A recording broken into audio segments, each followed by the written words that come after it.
Ba-ba, ba-da.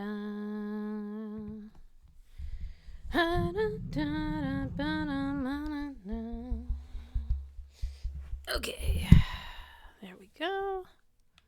Sure that's playing. Looks like it. Okay, I need to finish this case. Let's see if we can get there.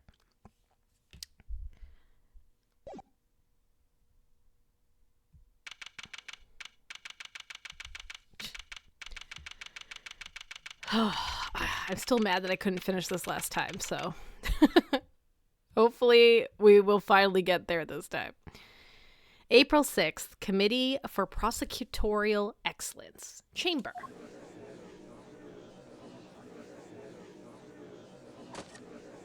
What if this case actually never ends? It'll just be a repeat of last time, but longer. It's an elaborate psyop. There is no fifth case. Oh, God. All right. Silence in the courtroom, please. Miss Von Karma, if you would be so kind as to update us on the progress of the search. It's not good news, I'm afraid. The entire big building has been searched from top to bottom, and no auctioneer's hammer was found anywhere. That's bad news, indeed. Then we have no choice but to move ahead with the verdict. Ah, such a terrible shame. But I suppose only a fool would have left the murder weapon behind. Hitting with gavel friends, let's go back to back right away. Yeah, they're very cruel that way. It's certainly not what I'd expect from a first-rate criminal mind. No, there's just not enough to work with here. I can't carry us any further on my own. Yes, it's a real tragedy, but such is life, I suppose. I was just thinking back over the defendants I've made plea deals with over the years. People who poured their hearts out to me, who trusted me with every detail of their crimes. And then, when it came to their sentencing, I recommended life in prison every time. Damn, dude. For every single one. Oh, if only you could see them. The stupid, unfounded looks on their faces. The verdict will not be passed. All present will accept the goddess's words as law. There's nothing more I can do. Kay and I are both... If only we had some proof. I never imagined it would be passing judgment on you under such circumstances. The end of the road, huh? We need a hero. By the power vested in me, Excelsius winner, this court hereby indicts you for your crimes. Verity! What? What? Huh? What on earth has gotten into you, Verity? Oh, no wonder Verity becomes the person who we're defending, right? She turned on him. And it was too soon. We're only in the fourth case. She loves us finally. Woo!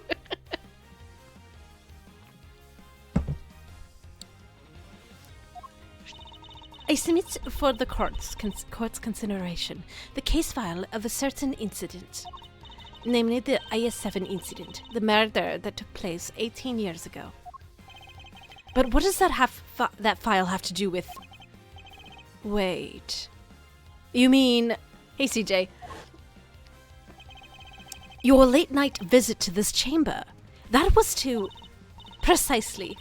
I came here to retrieve these documents. Though sadly, it would seem I arrived too early. To catch the auction itself.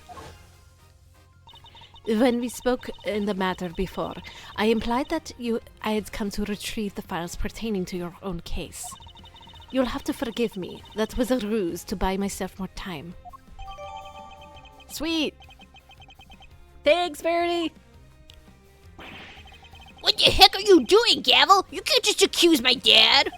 Without proper grounds, it's defamation. An excellent observation, Eustace. Huh? It is? And of course, I have grounds to make such an accusation. 18 years ago, Manfred von Karma had some details about a victim's body fabricated. Details he was forced to fabricate when sculptor Audie Frost's body went missing. My papa fabricating information. What is the meaning of this? Ian Seidman, the detective originally assigned to the case, did in fact report that the body had gone missing. However, it seems that certain someone wasn't very pleased with Mr. von Karma, and deliberately withheld the information in order to bring him down a few pegs. What? What? This individual refuses to allow anyone to go against their wishes or to challenge their power. Francisca, my dad lied? I know, right? And they're known to go to extreme lengths in order to bring those who defy them to heel. 18 years ago, they were no different. In fact, they even ordered Dr. Hart to create a fake autopsy report for the IS-7 incident. What? She was responsible for that fake report. Wait! You have to understand. Grandma, she's not a bad person. She had to do what he said. She didn't have any choice. The person in question, was the chief prosecutor at the time. The chief prosecutor 18 years ago. No. The man who gave Papa the first penalty of his career.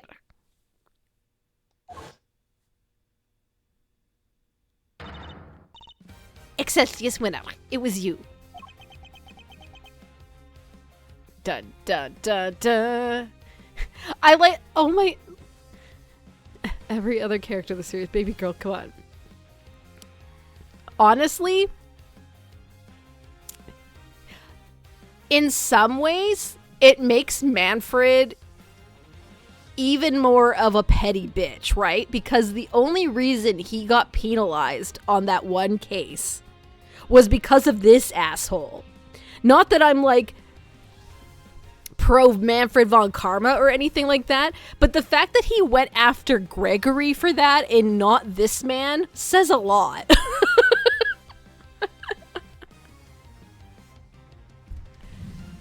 Like, all Gregory did was point that shit out, but this man is the one who did it to him. Like, his penalty isn't even his own fault. And he's done a lot of other shit that should get penalized, right? But, like, that one thing wasn't the one.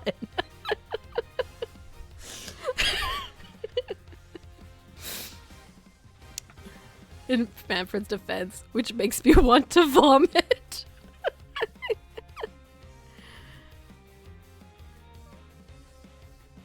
It was a crime of opportunity after he was accidentally shot. I mean, true. But the fact that he like clearly he harbored that grudge hard, right? Like, it wasn't just, oh, I shot him casually because of the thing. He was seething about this one time that this dude pointed out a mistake that he was a part of. Like, I think there's a certain level of a petty bitch energy you need to have for that to be the reason. Either way. Objection! What are you talking about? My dad would never do something like that. I'm sorry, Eustace, but your opinion on the matter is not needed here. Well, Chairman Winner, do you have anything to say for yourself? Oh, that nonsense with the body. That was Manfred's doing. Such a willful boy. And the fake autopsy report? Hilda, how could you? I can't believe you naughty kids would do such dishonest things behind my back. Hold it! We could just ask her why she did it. She is standing right over there, after all. Hold it. Wait, Grandma, she... Ouch! Grammy, I'm sorry. I knew. That's why I... Right, exactly. If I didn't, everybody would have found out about what you did. They said that he was going to charge you if I didn't help them with their plan. They said he would... I had just had to do what the auctioneer said. Hey, Donnie. Big day today is done. Woo! It's not every day a guy gets married, after all.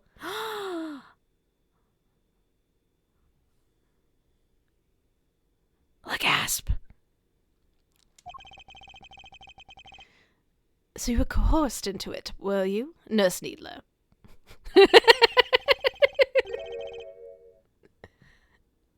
No, lol. No, you clearly is what happened. Congratulations. Like marriage is a contract. I had to proctor a standardized test. I see. I'm trying to think if I've ever had to take a standardized test. I don't think I have.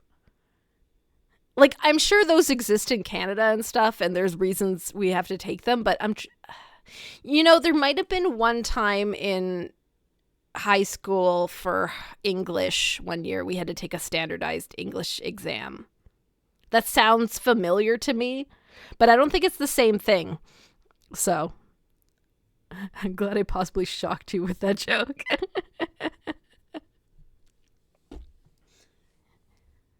And just to be clear, the auctioneer was Chairman Winner. I'm sorry, but I honestly don't know. The person forcing me to help them was the auctioneer. And they definitely looked to be about the same build as the chairman, but I never saw their face. Well, there must be something. Any detail, no matter how small, will do. Oh, wait! Their mask didn't cover their whole face. And the part that wasn't covered had a tattoo on it. I remember that much for sure. Oh, they also had a tattoo on the part of their face that wasn't covered. Ooh. A tattoo. Objection. Okay. Gonna be real. Auctioneer, probably not him. Because if it was him, I'm pretty sure she'd notice the giant beard. I'm just saying. Unless the beard is a giant cover-up. Which I don't think is the case.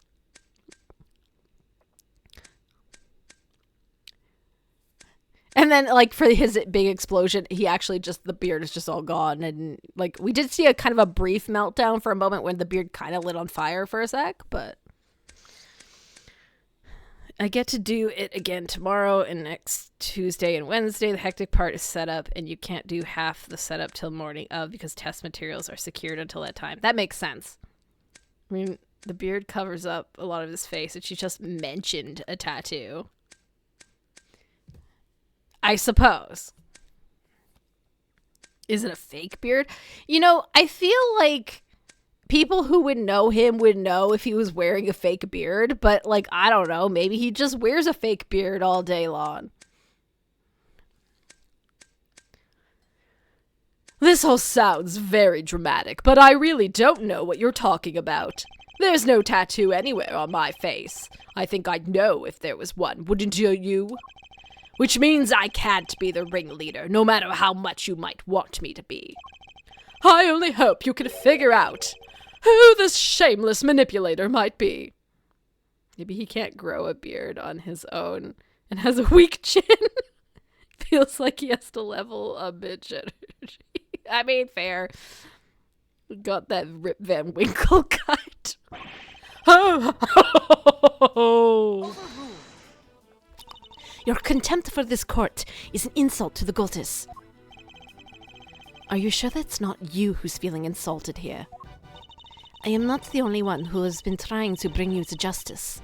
Miss Ringer has been trying too. And I refuse to let her sacrifice be in vain. Young Rosie was looking to take me down, you say? But why? I barely knew her. I've always had a certain magnetic charm, but I don't remember you ever catching that particular eye. Oh, hey, Gavel's on our side now. Yeah, she saved us. She's basically shown her... Where's Eustace and all this? Confused, mostly. He's basically like, but my dad would never do that. You know, you barely knew the victim. Why do you believe that this is a new statement? The goddess demands that you offer your full testimony on the record. So that's how this is going to go, You mean to hound me until I finally break? Well, if that's the way you want to play it, fine. I'll destroy you all. Every last one of you. Mr. Edgeworth, please allow me to work with you on this one. I doubt we'll get another chance to put him in on the stand. So let's make it the most of this opportunity. Of course, Your Honor. Aw. Yeah, we're working together with Verity! I wouldn't have it any other way. Now time for 10 testimonies until he finally crumbles, finishing the next stream, JK. God, I hope you're JKing. Holy shit. I've no illusions that we're getting far in case 5, by the way, but I just want to make sure we finish case 4. Okay. Now, Chairman Winner, you will tell the court everything you know about Miss Ringer. God, his eyes are frightening. Young Rosie was a member of the committee, of course. But we never really had any personal interactions, at least not that I remember. I had no motive to murder that poor girl whatsoever, and I have absolutely no idea why she was after me. Okay. So you don't mean to accept your part in any of this? Of course he doesn't. He isn't guilty. How could he be? He's my dad, the winner of winners. That's very kind of you, Eustace. But you'll need more than mere words if you plan to cover for me.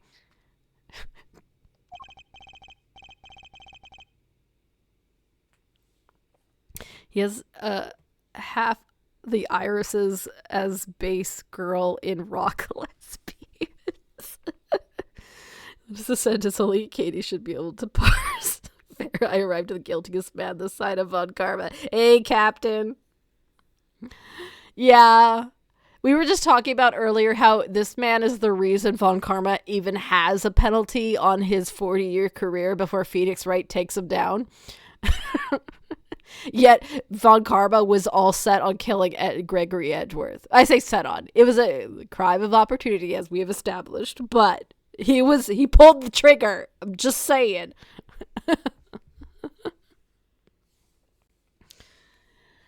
All right.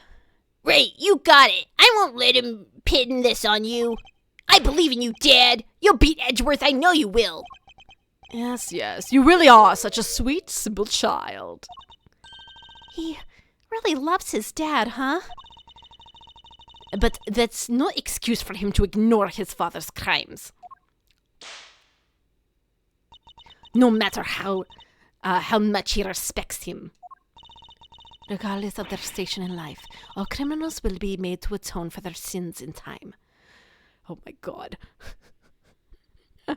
Please stop putting them next to each other. As cool as this, like, powerful women stance right here, guys. This is pretty great. But please stop having their lines back to back. I need at least one line in between. Look at this fighting game team, though. I know, right?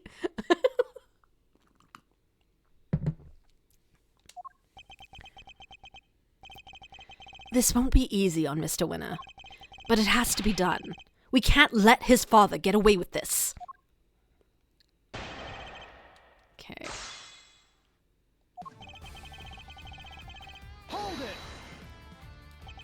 As a member of the committee, You must at least have been familiar with her face. Sure, but that's about all. I saw her every once in a while. Oh, okay. Never personal interactions.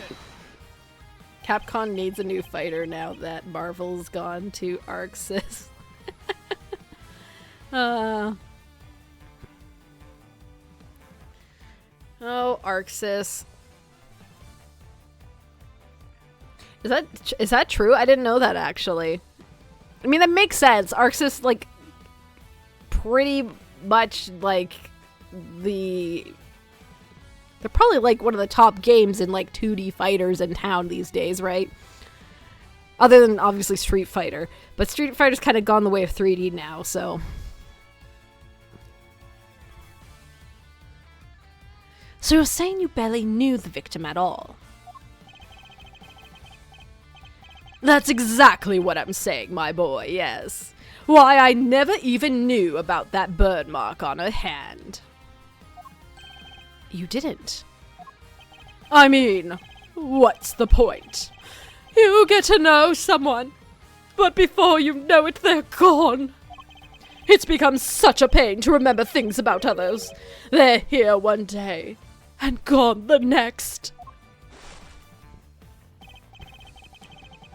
I think it's like Marvel Token Fighter Souls or something.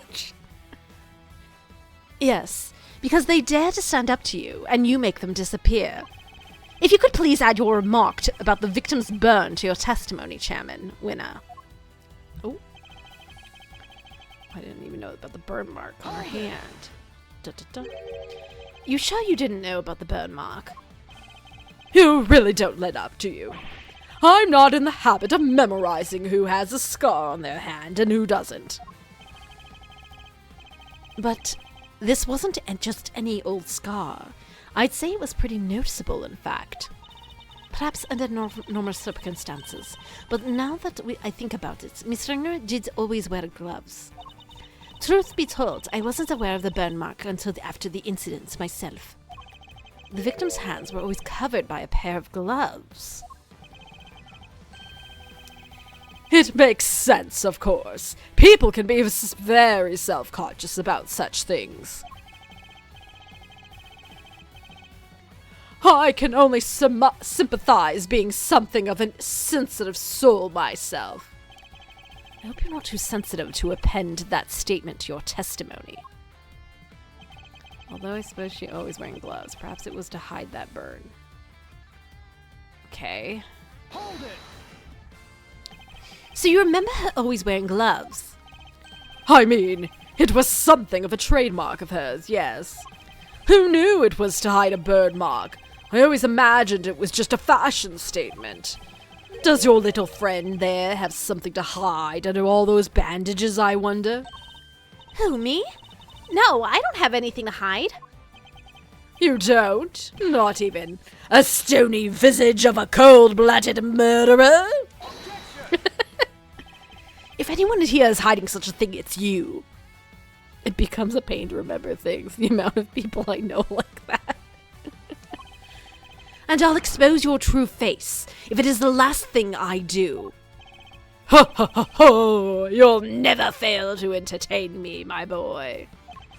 Go ahead and do your worst. So, Miss Ringer always wore gloves.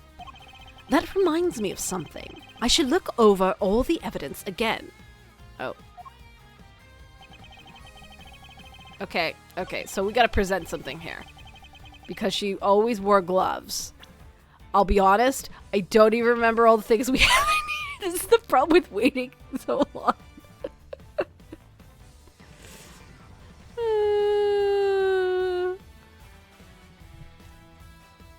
Okay, let's see. We got the it's not gonna be that. The mask isn't relevant. The streaming week to week. Yeah. We have the 3. That's not gonna be it. Chest wounds. There's a whole other prominent burn mark on the right hand. Okay, but she's not wearing the gloves there anyway.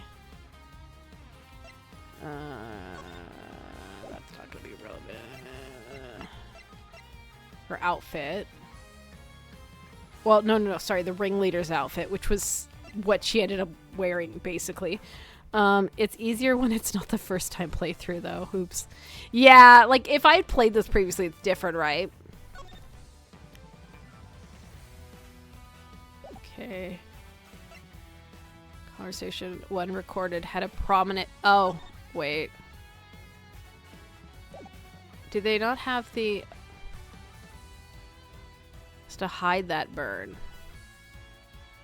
Capture the part of the conversation. One of the people who in the one of the people recorded had a prominent burn. Okay, so are we proving that she's... I mean, we've already proved that, though. Okay, why don't they have the dialogue? Can I get the dialogue? Does it happen if I click this?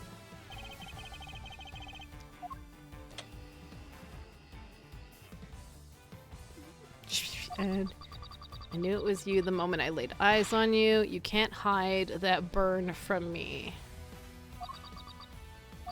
Nothing to say for yourself. I've waited so long for this day, and now I finally have my revenge. Ah, shook. Liz. Okay. I mean, that's not super... Masks. Okay.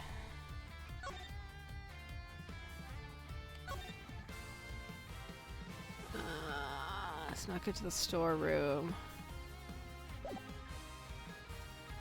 What's the blood on the thing?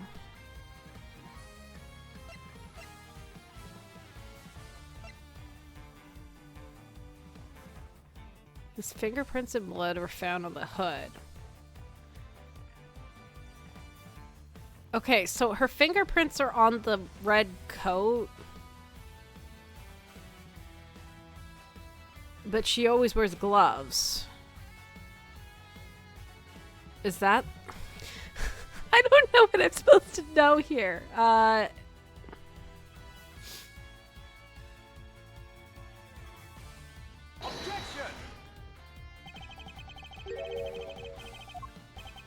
okay.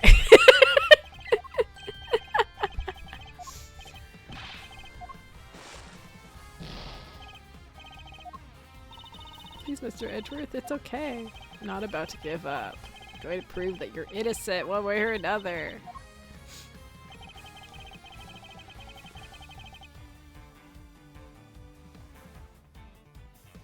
I didn't know about the burn mark on her hand, although I suppose she was always wearing the gloves, so perhaps it was to hide that.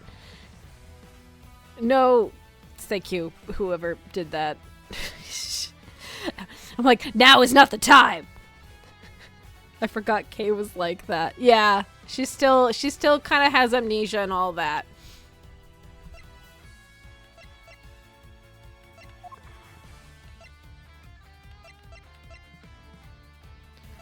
Okay, well, this mentions the burn, so... Okay, so for some reason this is the answer. I don't know why. I learned it from Gavel and used the hammer. Thank you. Thank you for emulating Gavel, our savior. So Miss Springer always wore gloves.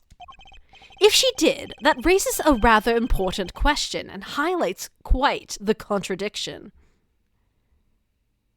I was overthinking a bit. Let Idrith explain. Yeah, fair enough. A contradiction, you say? Really? If we were to listen again to the conversation that was captured by the stuffed cow, you'll soon see what I mean.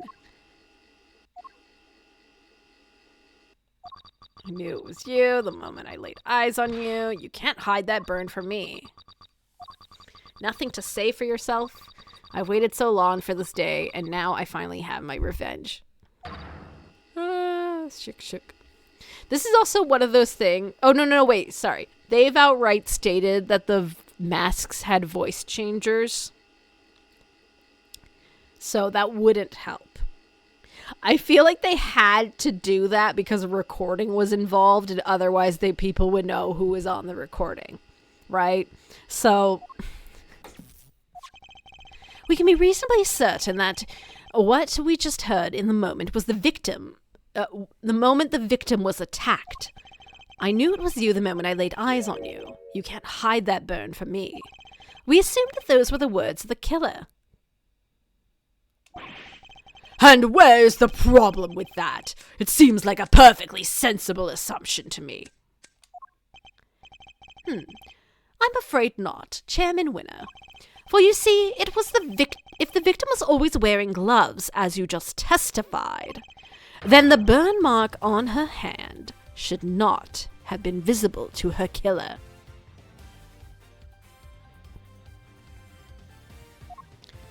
So, is it just proof that she's not always wearing her gloves?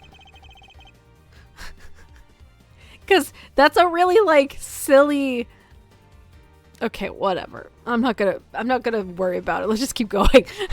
You speak as if gloves can't be easily removed. She could have taken them off during the auction. No, give it a second. Okay, that's... Hold it. But she hadn't. She was still wearing them when I changed places with her. So they must have been on her hands when she was being murdered too. What are you saying, my dear? You know how much of trouble you are in, don't you? I'm not scared of you anymore, and I have Grandma on my side. Edward's cooking something else at the moment. Okay. Now it's time for you to pay the piper. Winner, ya danged devil. I see, so you're both looking to disappear, too. It can be arranged. Gee, I wonder if the burn mark came from your lighter. Not this time, Excelsius Winner. The only person disappearing will be you. Objection! Hey, you can't talk to my dad like that.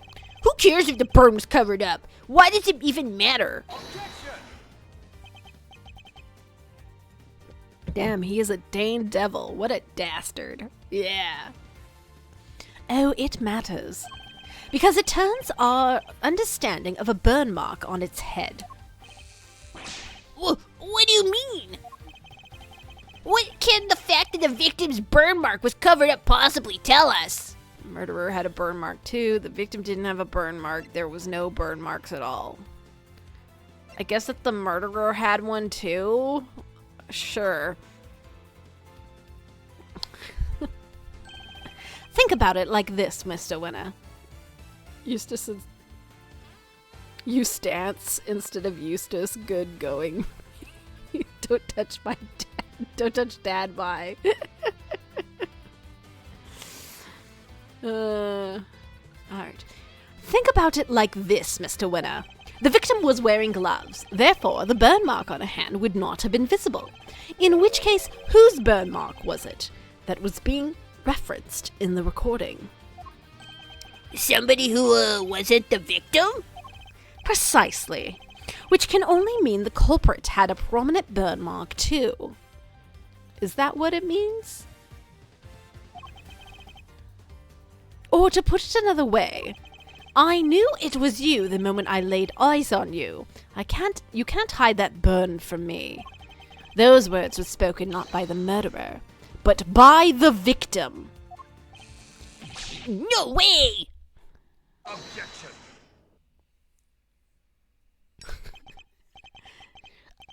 Eustace, my boy, would you mind stepping aside for a sec? Look, Miles, it's nice to see you having fun with your little flights of fancy, but let's get serious. So the murderer had a burn mark now, really? Where?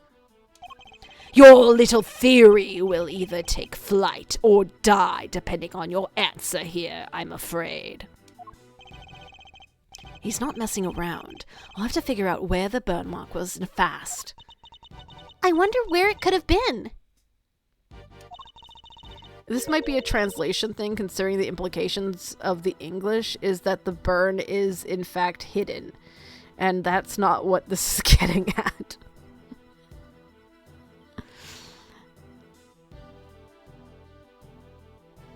I see. Okay. I mean, I'm just gonna let them tell me what they're talking about, because at this point, I assume that Edgeworth's got this, more or less. Like, we might have a few more things to do. I hope. And not a lot. All of the people, auction people, were wearing disguises, right? Yes, and each disguise was different. Yet, in spite of that, the burn mark was visible to the victim somehow. Which means... Well, shall we? Enlighten us, why don't you?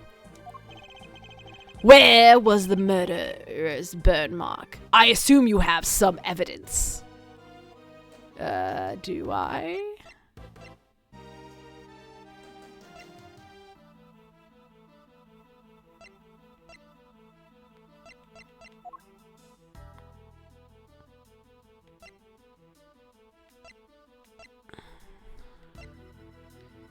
I guess if we assume the murderer is the ringleader. Also had a tattoo as part of their face that didn't cover. Okay, that because we got that earlier. So it might not have been a tattoo, but in fact a burn mark. Is that what we're getting at here? Okay. Here's my evidence. The outfit the ringleader was wearing throughout the auction. Or rather, the outfit you were wearing, Chairman Winner. Ho ho ho! And what exactly is that supposed to tell us? It's all coming together, yo. The suit, white gloves, and a mask. This disguise should have covered almost all of your skin. But according to Nurse Needler's testimony, the auctioneer's mask didn't quite cover your entire face. And not only that, she claims to have seen a tattoo on the part that was exposed. But what is a tattoo, but was it a tattoo? Or did she simply mistake a burn mark for one? Imagine being an antagonist in these games when the soundtrack stops playing and you know you've effed up. Yeah. Woo! Play that music! A burn mark? On the face? Objection. Sorry to interrupt while you're clearly enjoying yourself, dear boy. But I regret to inform you that none of the committee members has such a burn mark. Myself included, of course. But Dad, Oh. Eustace, do you think you can be quiet, please? You can be foolish on your own time later. Well, you may be an annoyance most of the time, Mr. Winner. But on this particular occasion, I'm grateful for your presence. A reaction like that from you, his son, is as good of an indicator of the truth as I could have hoped for. And it gives me a much-needed confidence boost concerning another theory of mine. Namely, who that one unexplained item belongs to. What's the matter, Mr. Winner? I think he might be in shock. After all, he's usually the last to figure things out. But in this case, he seems to have gotten there all too quickly. He knows that his father is indeed the real murderer. He's sad because he knows the truth? So it's better not to know the truth at all? Okay. It's what we came here for. It doesn't matter how we get there.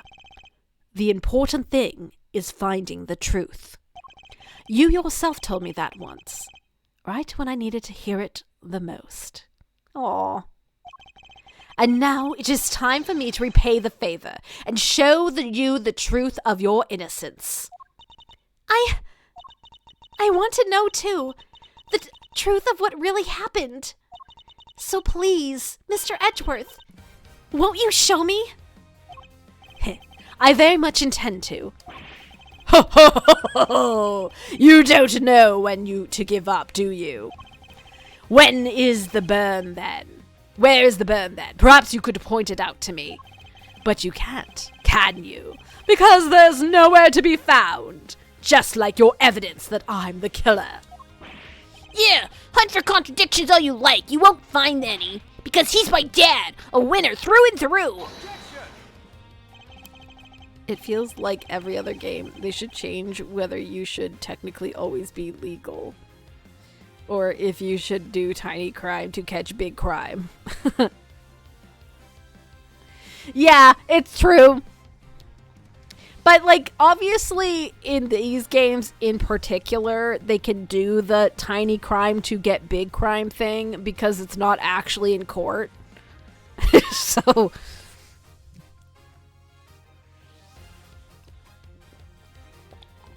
But they've definitely done that in games where you're in court, too, right? So... I understand, Mr. Winner. I completely understand why you don't want to believe it's true. But if you ignore the truth now, you'll regret it for as long as you live. Dad, what do I do? I just don't understand it. How could I have raised such an utter buffoon? If you really wish to help your father, Eustace, you can try thinking on your own for once in your life, you useless nitwit. But I try all the time, Dad. All I do is try. I went to school you wanted me to go to. I aced every test. Look at my jacket. They only give these to valedictorians. I did everything you told me to. I worked like crazy, and I graduated top of my class. I tried to be just like you and win as many trophies as I could. Objection. You really are just a simpering simpleton, aren't you? Those tests you aced, I had the school give you perfect scores on all of them. Those debates and speech competitions you won, the judges were all friends of mine. If you never even realized that much, there's no hope for you, I'm afraid. None at all. Damn. Like, how fucked up is it? Like, obviously, Eustace got the big int dump score. But, holy shit, Dad, that's pretty fucked up. You're no son of mine. Even you must see that.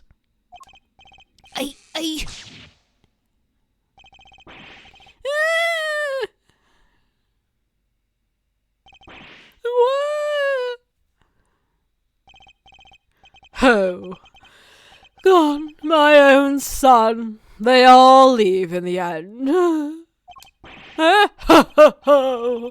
mean, boo.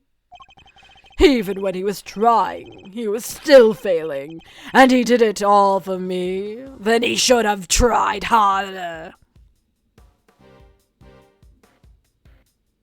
I had you taught as a joke. Fuck you, Gabe. Got me feeling bad for that twerp. Okay, that's one annoyance out of the way. You're a disgrace. You don't deserve to be a father, and you certainly don't deserve to be chairman of this committee. Even I feel sorry for the boy now. Poor Mr. Winner. Damn. Explain yourself, Chairman Winner. Just what do you think your son is to treat him in such a way? An utterly useless pawn sounds about right. I believe this is the classic Shinji Gambit involving Gendo claws.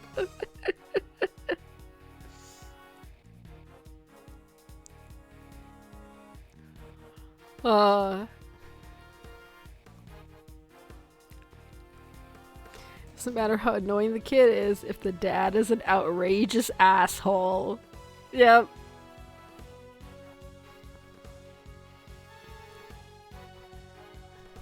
I will say the difference being that Gendo doesn't front, you know? Like, he's not like, yeah, I'm a good dad. Or, yeah, I'm gonna, like, support you, son, pretending or anything. Like, he's not a good father at all. He's a terrible father, but, you know... Excelsius gaslit the hell out of his son all throughout school that he was the best, just so that he could crumble horribly outside of school. Like, that's where that was going, right? Like, Jesus Christ.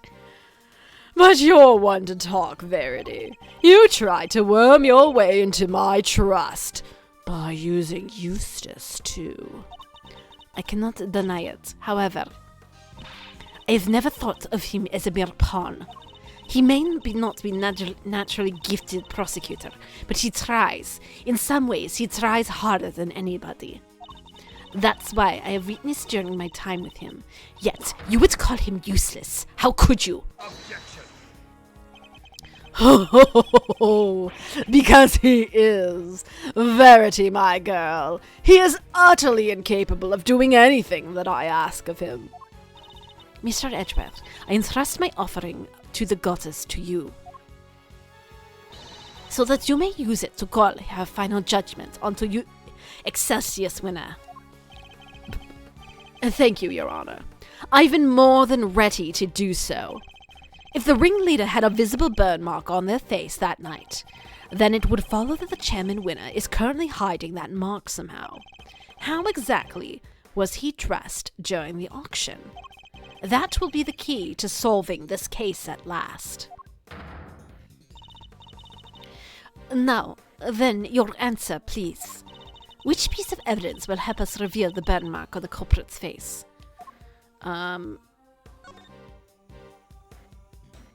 This is just about the case with the body, right?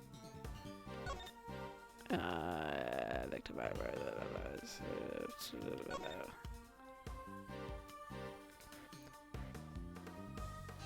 Is it the Tanganroa mansion through the days before the incident, from the day of the incident onwards? Their whereabouts are unknown. I'm sure the sons of Carmelo Gusto and Artie Frost will not come up at all in case 5. Totally not. They're not important at all, for sure. This one is kind of funny. It makes more sense when you haven't had a week between hearing about it. Fair. The ringleader prepared wigs in order to enable their accomplice to disguise herself as Miss Ringer. One wig was straight, and the other was wavy. Ringer's hair was straight, so wavy not used. Are they saying that the wavy wig is a beard? Is that what we're supposed to take from this?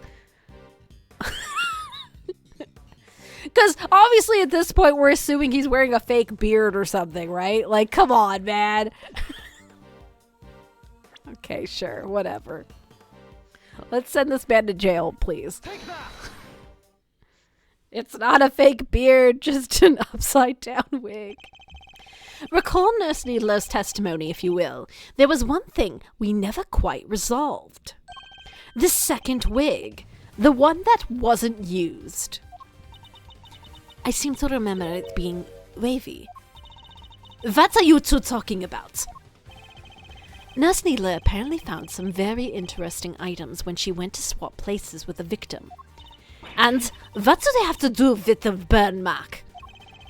What she found were 2 wigs. One was intended to make her look like the victim. But what was the other one for? This feels like a stupid revelation. I don't suppose it was meant to be a spare. It doesn't take a huge leap of an imagination to see the truth. Compare Chairman Winner's current appearance to that of the ringleader as if it was described to us.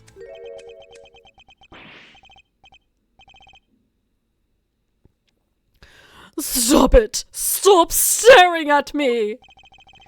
One very prominent difference presents itself. His face, or rather, what's around it. You mean? wasn't a wig after all? Indeed, not a wig intended to go on top of the head in any case. It was a fake beard all along, wasn't it, Excelsius winner?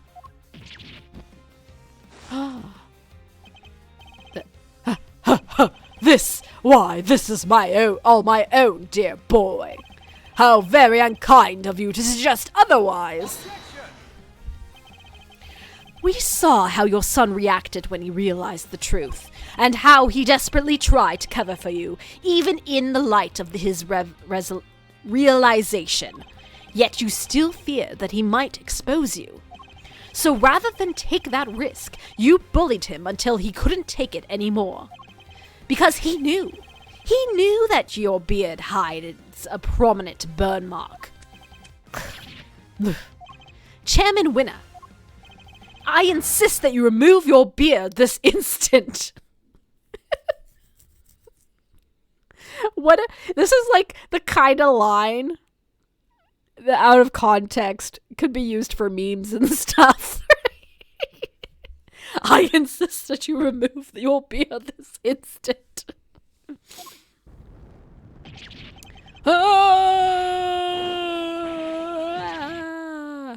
Oh, it's been burnt off.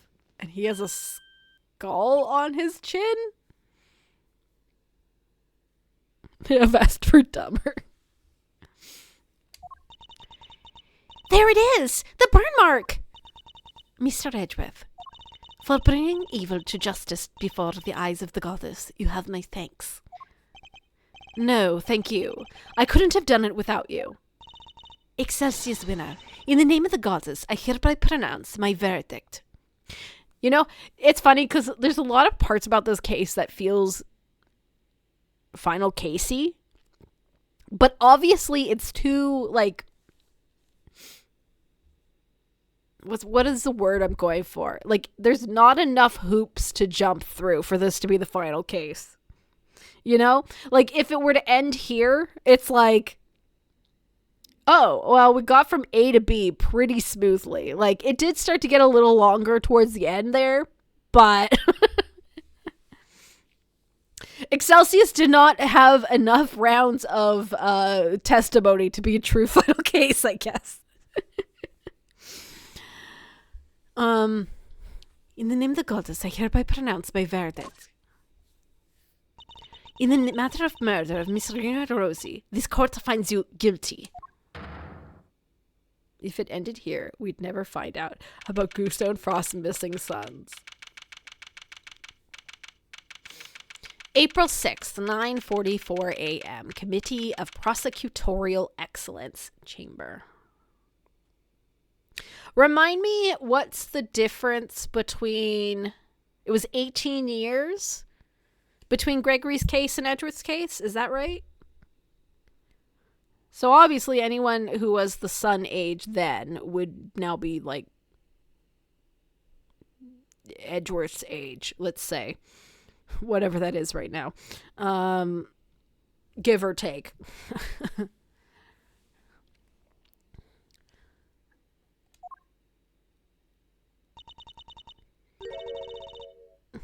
Yeah, something like that.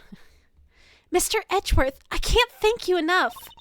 You never gave up on me, even when I gave up on myself. That was very kind of you. There's no need to thank me. As a prosecutor? No. As a friend. It was the least I could do. Aww. Unless they were frozen and thawed out. Looks like cowboy. Joke. I'm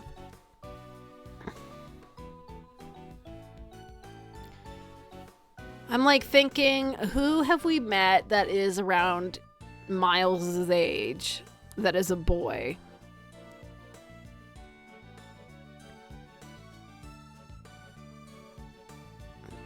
Okay, wait, no. Let's finish this case first before I start theorizing on that.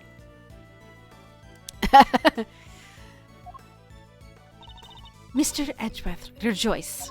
I've learned that the chairman winner has been safely delivered to the detention center. The search for the missing auction hammer continues. However, We are talking about the chairman winner here, so it is highly likely that it has already been destroyed. In addition, there is one other matter I must inform you of. The chairman made a rather strange statement. According to him, the letters were not part of his plan. Oh. What? How could that be? Rosie, thanks so much for agreeing to help with my plan. Now we can both get what we want. He claims that he and Miss Needler found the letters on Miss Ringer's person. Katie finishes case 4 and then theorizes for an hour. There will be no case 5 tonight. I'll be honest, there's not that many people it could be. Right? Because, like, the only guys that are Edgeworth's age, roughly, that we have met would be, like, Bronco, right? I don't remember how old he was, but I can't imagine he's much older than Miles. And obviously, I guess that would mean... Man, is that gonna mean that Simeon Saint is gonna come back? Because they're friends. They were childhood... Oh my god. Oh, I figured it out too soon. I mean, that's not a huge revelation, right? Like... Okay, maybe I'm jumping ahead. Maybe that's too much. Like, obviously Bronco's dead. So...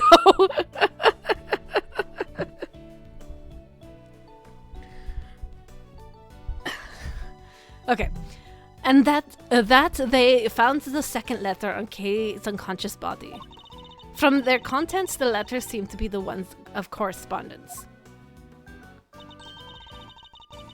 So, he has led to conclusion that they must have been working with each other. That's quite the conclusion to jump to.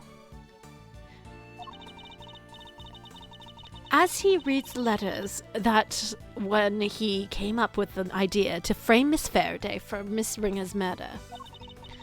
So he has decided to place the victim in a very conspicuous place. Namely, in her left pocket. Sounds to me like he's just trying to make excuses for himself. Yes, I was certainly thought the same. Perhaps it was sort of a last-ditch ploy on his part. But it matters not. He will answer to the goddess now. And under her scrutiny, such strategies cannot hope to succeed. He will not escape justice. And with that, one duties will have, with which I have been entrusted, will be completed at last. Okay, but what if instead of it being only 2 characters we've met from the game that could fit it, what if one of the sons is the Butts? I mean, to be fair, one of the kids in the picture did kind of look like Larry in terms of facial expressions. I will say that. Do I think it's Larry? No. But I will grant you that he is the right age.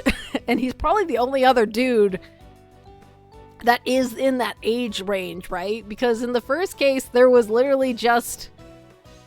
I mean, I don't know how old Rook was, I guess. I guess he could be one. And then the second case, Frank saw it, is technically that age. But, like, he's a cameo. It's not gonna be him. In fact, he's probably older than that, realistically, right? Like, I don't know how old Frank Saw It is, but he's probably a little older than that. It certainly smells that way.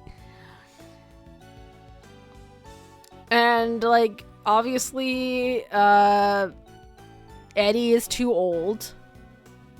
And also was investigating the case, and I feel like everyone would know who he was. And Judy's a lady, and also too old. And, yeah, none of the because the patisserie people are like the dads, basically.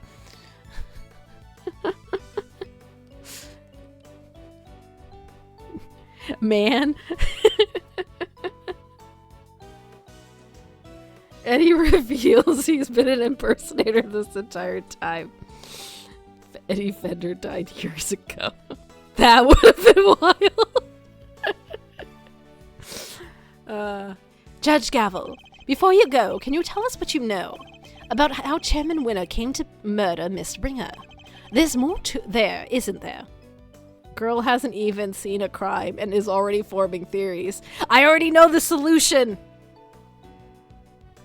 Well, okay, I don't know the solution, obviously, because I don't know what the murder is, but I know who the sons are, so that is something, maybe.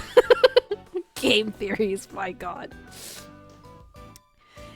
It's just that the fifth case always kind of wraps all the cases together, so they have to be someone we've met already, and those are the only possibilities. Which means Simeon Saint is probably gonna come back for the last case. Whether he's the murderer or just like an important part of it, I don't know, but... There's more there, isn't there? Yes, I suppose you have earned the right to the whole truth. We're prosecuting the goddess of justice, actually. Oh god, I hadn't even seen what Ringer's actual face looks like because we've only seen her in, like, the murder out picture. Right. Miss Ringer once had a lover, a press photographer. He was investigating underground auctions as a freelance journalist. But before he could uncover the truth behind the auctions, he was disappeared. Yeah, she was cursed with NPC face. The death was a blessing. All Miss Ringer was left with were the memories and personal effects of her lover. And so, seeking revenge on the Chairman Winner, she made her appearance at the auction. Unfortunately for her, her opponent struck first. I see. So that's the story behind this case. Well, the goddess doesn't condone acts of wanton vengeance. Miss Ringer's actions have exposed Chairman Winner's crimes, at last. So that was your real goal. You were tasked with exposing Excelsius Winner and the corruption at the heart of the committee.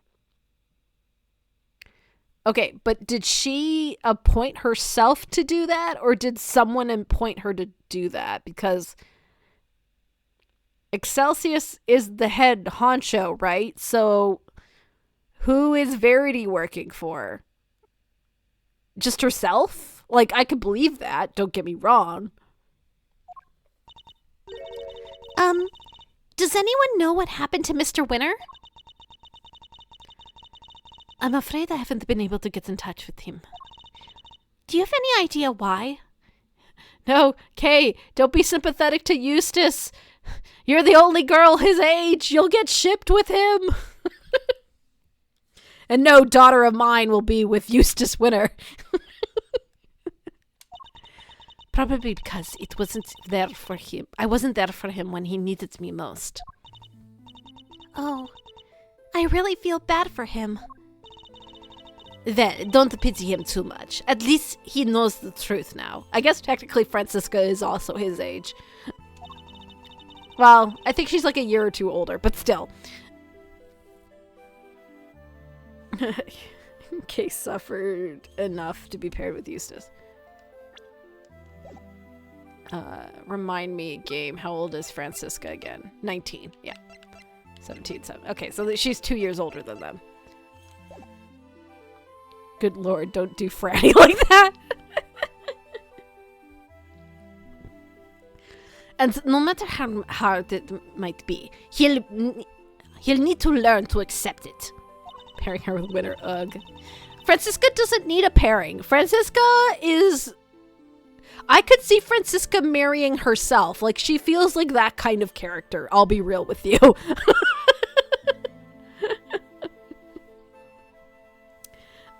Eustace was mere humble and started working out. He might be able to have a himbo arc. Fran's married to the job. Yes.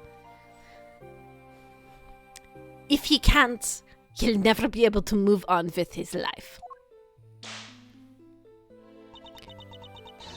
Trust me. Aww.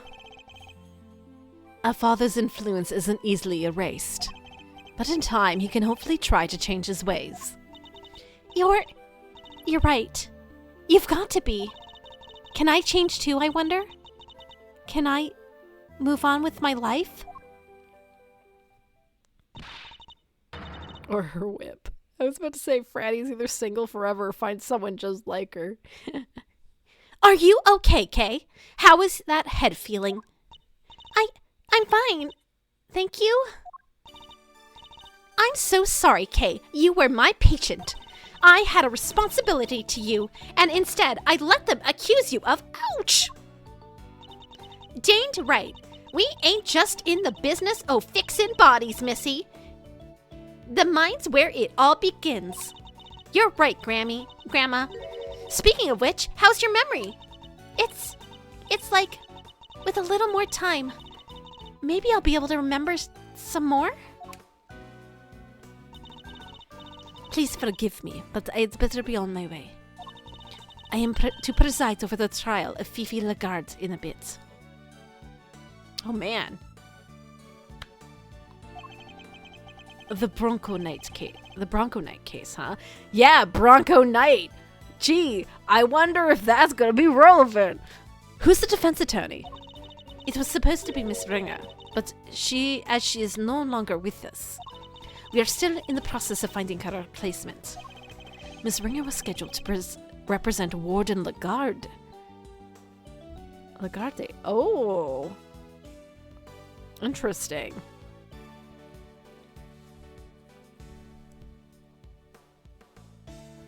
Wait. I'm confused. Maybe this came up.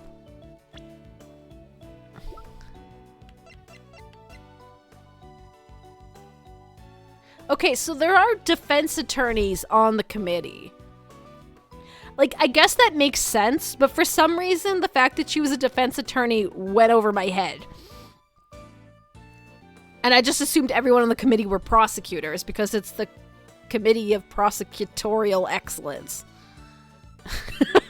Okay, whatever. I guess Gavel is a judge, so she's not technically a prosecutor either. But... let's say Francisca and Eustace with evil father drama. Either that, or maybe she hangs out with Blackwell. Like, I know he's more Athena's thing, but that would give us sword whip parents.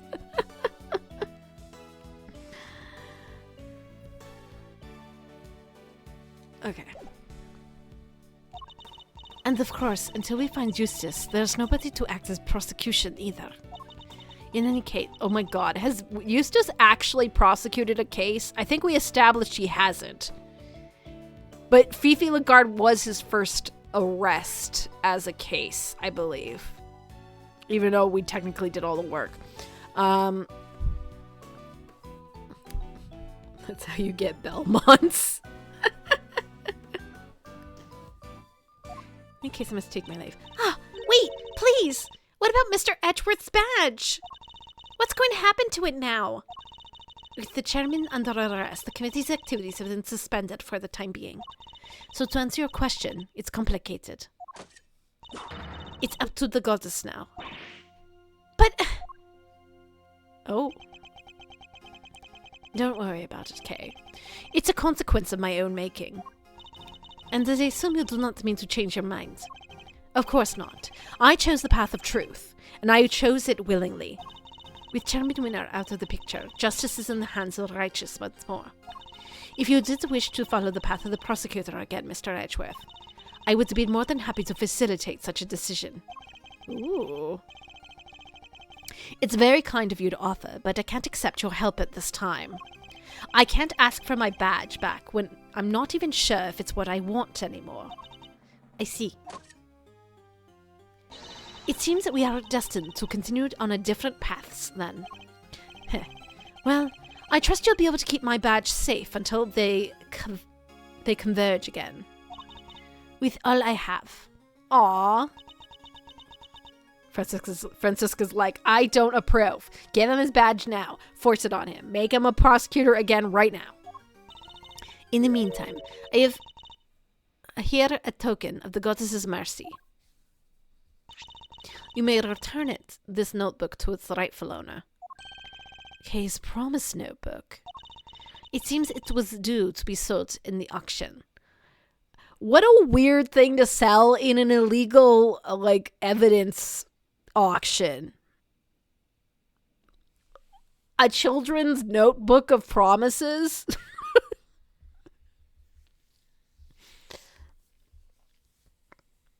There are a lot of weird things that they were going to sell, but, that one in particular just feels like, why? And with the name K written on the cover, Chairman Winner made the connection immediately and knew who it belonged to. It was the same name as the one in the letters, after all. The letters he claimed to know nothing about. I suppose he insisted he didn't prepare them. Yes, and he had something else to say. Apparently, he thought that Miss Faraday was after her notebook, and that Miss Ringer was after his life. And that their respective goals are what led them to cooperate and infiltrate the auction together. Unfortunately for him, he misread the situation completely. It was all just happenstance. If Kay had known the defense attorney, who was also a member of the committee, there's no way she wouldn't have told me. That just isn't like her. Your belief in her is touching. Profit is profit, man. That would go to a real pervert bullet dodge there. Yeah. Well, the notebook did become part of the Chairman's Winner's cover-up scheme. It is also a treasured possession of Miss Kay Faraday, which is why I would like for her to have it back, as I am sure would the goddess. Thank you. I pray that it helps her recover her lost memories.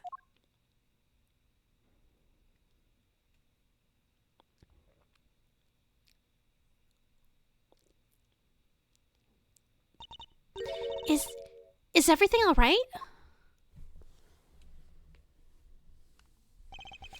Judge Gavel just wanted me to return something important to you. Aww, that's cute. Isn't that... Always greet people with a smile. Even people you don't know. Never cry in front of strangers. Daddy! I wrote them all down, Daddy!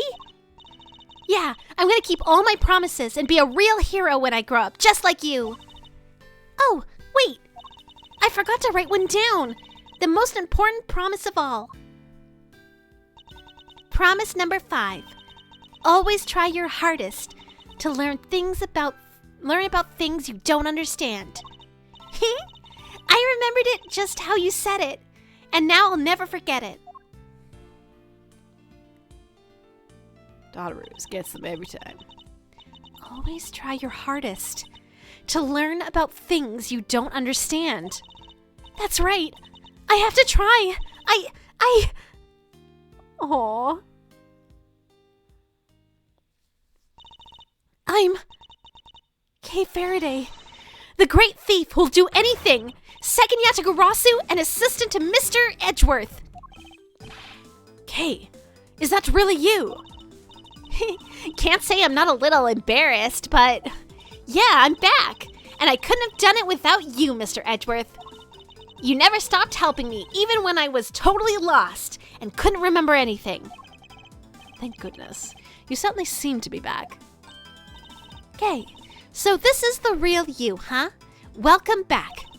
It's so good to know you're better. I can sleep easy now.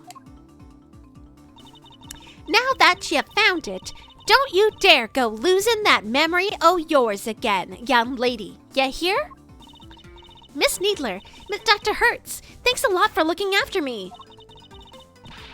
And if you really are better, how about you get out of them danged hospital duds? Oh yeah, I washed all your clothes for you. Here. I thought they were with Detective Gumshoe.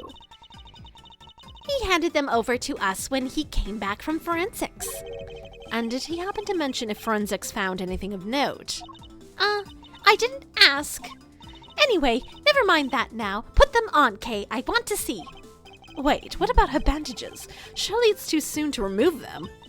Oh, it's probably fine. We don't want to have to animate her in her outfit with bandages.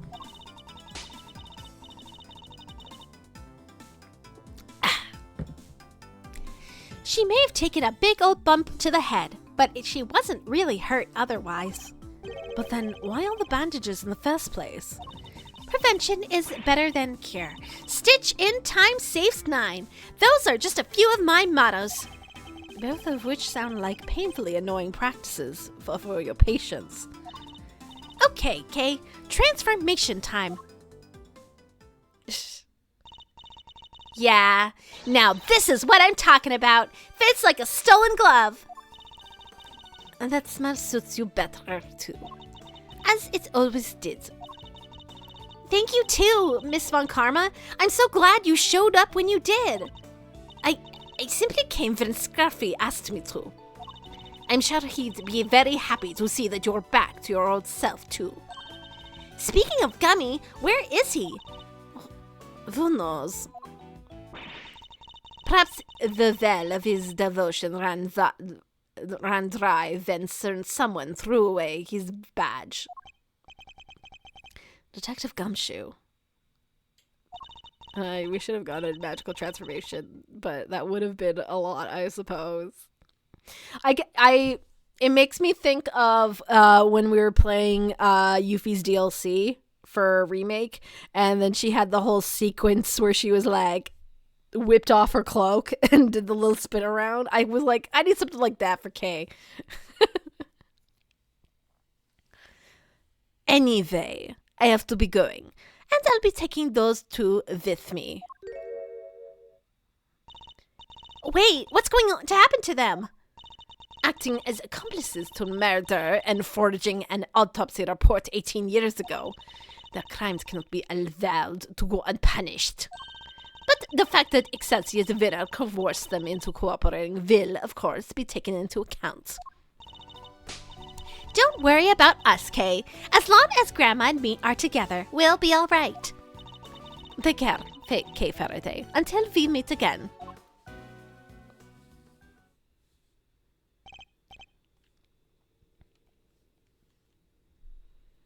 Excuse you.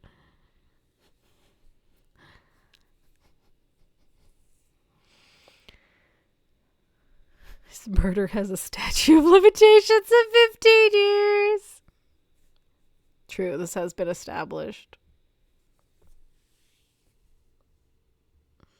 But not false coroner's report. Nope. So, Kay, I know you only just got your memory back, but I need to ask you some questions. Lotta, why are you still here? Stop haunting the case like a ghost. Just be gone, please. Sure, ask away.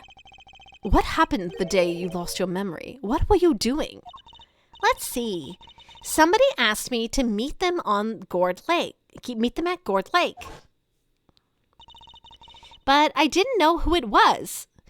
Oh no, she went to Larry's hot dog stand. Sorry, Samurai Dog Stand. So there I was, just looking up at the moon when somebody in a red raincoat started walking towards me. They must have drugged me somehow because that's when I fell unconscious. What? I'm not sure I follow. Kay was at Gourd Lake looking up at the moon. So the reason she thought someone came at her from behind the stall is because she thought she was on the roof of the building, but she was actually at Gourd Lake when she remembered those things. Okay. Anyway, when I came to, I was on the roof of the building. I was in a daze and stumbling around up there when I saw the person in the red raincoat again, but they were lying on the ground. I was so surprised I stumbled backward. And then I was falling, and everything went dark. When I came to a second time, I couldn't remember anything. The person in the red raincoat? Who in the world were they? I'm sure they were walking in midair. Ugh, thinking about it's making my head hurt. Just breathe, Kay.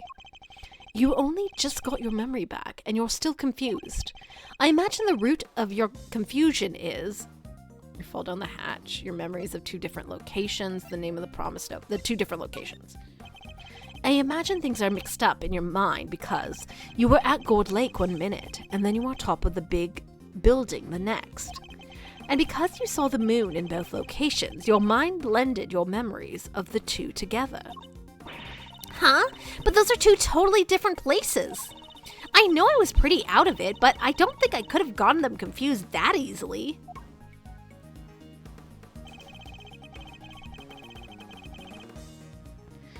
I believe these things on the roof may have made you more likely to become confused. Well, there was a food stand, so I assume that's what we're talking about. There are 2 key similarities between the scene down at Gold Lake and here on top of the big building. Cherry blossoms and a food stands. Ah, okay, so both, yeah, technically. Wait, you're right! Those similarities are what caused your memories of both places to overlap. The person in the red raincoat wasn't walking in midair. They were walking towards you from across the park. But in your blurry memories of the same sight played out over a viewing platform instead. No way! Who steals the great thief's memories, huh? That's just cheating! Does this mean the person in the red raincoat was Gordy?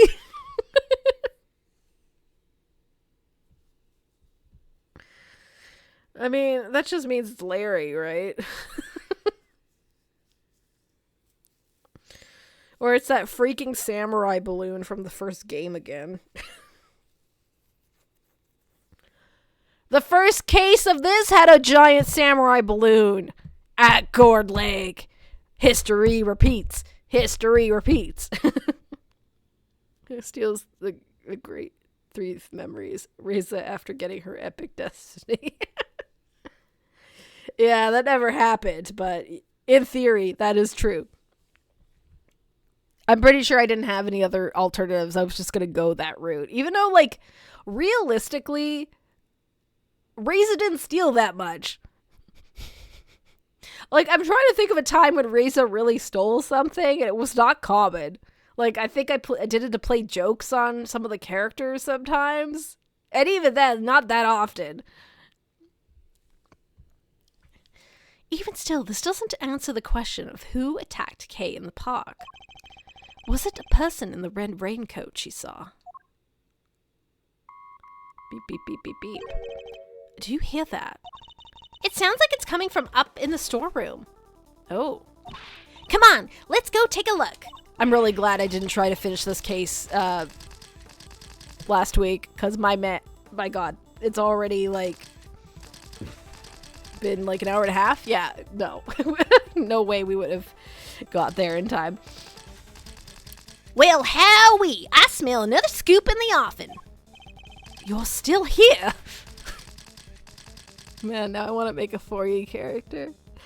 I get that feeling ever so often.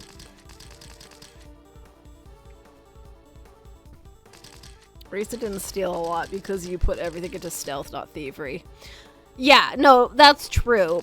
It kind of became about stealth because of the arms race, but like... Also, in general, stealth tends to be more useful and practical in D&D. In general.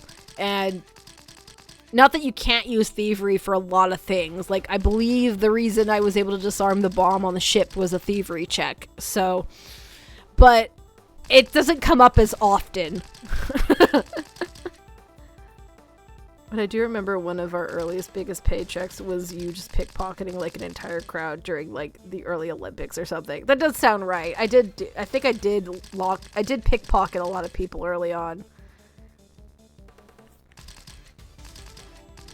Like, don't get me, like, yeah, my stealth was my best score, but I still had a really high thievery check as well.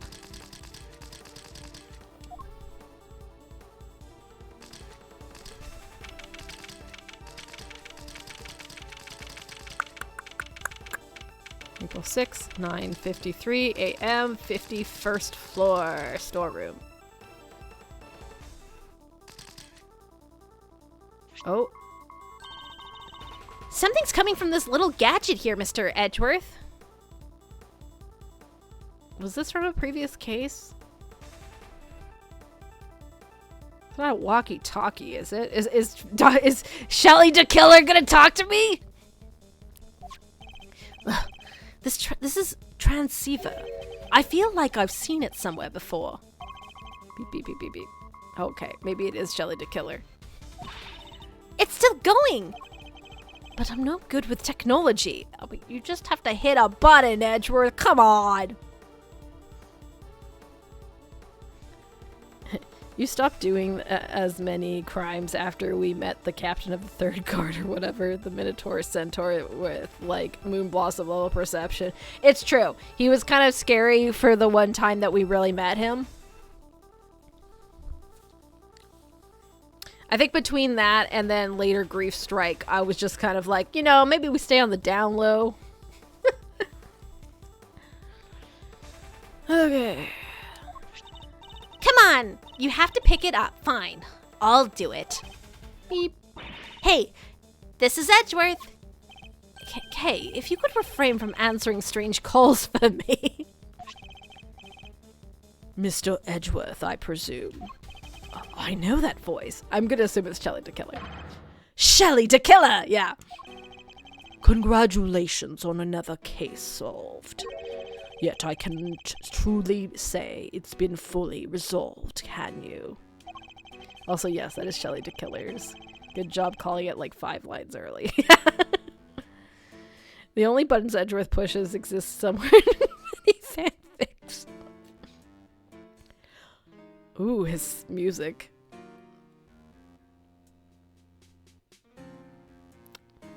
I'm sure you've noticed by now that there was a mastermind at work orchestrating the entire incident. How do you even know about this case? That's not what's important right now. Let's focus on a certain individual for the time being, shall we? I have indeed been wondering myself if somebody else could have been involved. What if Shelly the Killer is one of the sons? No, Shelly the Killer is probably like... How old do we think Shelly the Killer is? 40s? That would be my first guess. Maybe older?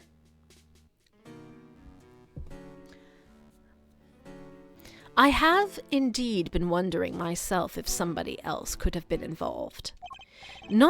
If not, how do we explain the piece of evidence that proved so damning to Case? No way! An evil mastermind? But who? Who indeed? Perhaps you could share your thoughts. What is the evidence in question that points to somebody else's involvement? I mean, the letters?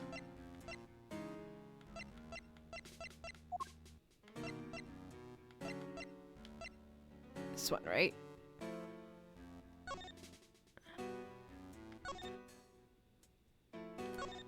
Yeah, whatever happened 12 years ago.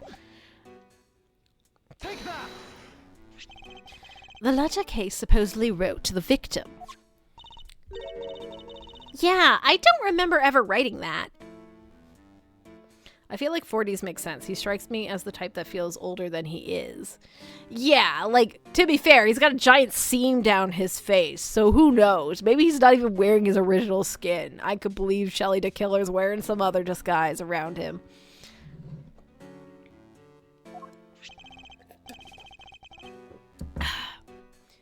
So, who did it? Who would prepare such a thing?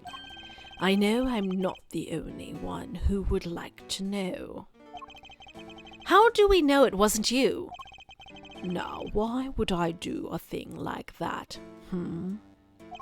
I believe the truth can only fully come to light in the court of law. But since you've had your badge revoked, that is no longer an option. Oh. So how will it all end? I, for one, will be watching from the sidelines with interest. He even knows about my badge. Oh, and one last thing. I do hope you won't betray my trust in you. Now I bid you farewell. Beep. What the heck did he mean by the case hasn't been fully resolved? And why is he so interested in us anyway? Everything's just one giant ball of mysteries. It seems we've only scratched the surface of all this case. But even without my badge, I'm going to carry on doing what I can. However, this ends. One thing's for certain. Come what may, I will expose the truth. My God, he's Ostius. He's Ostius, James. He's just ripping off face of turn. He just is. Oh my goodness. Did we do it? Yeah, we did. Okay. Turnabout for the ages. Oh no, Eustace is on the cover.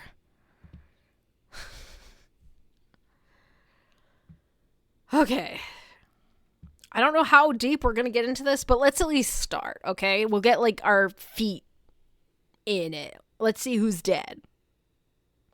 Because we've solved the current case, I guess.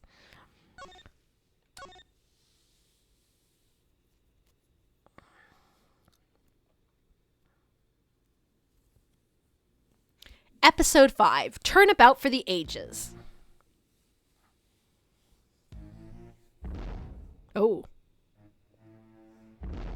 Oh, that's a quote right there. Oh no, Eustace is on the cover. Uh-oh. What is happening?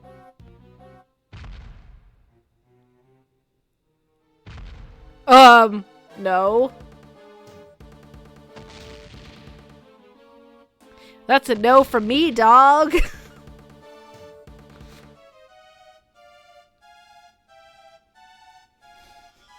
Reptar. Oh, right, they were filming a movie.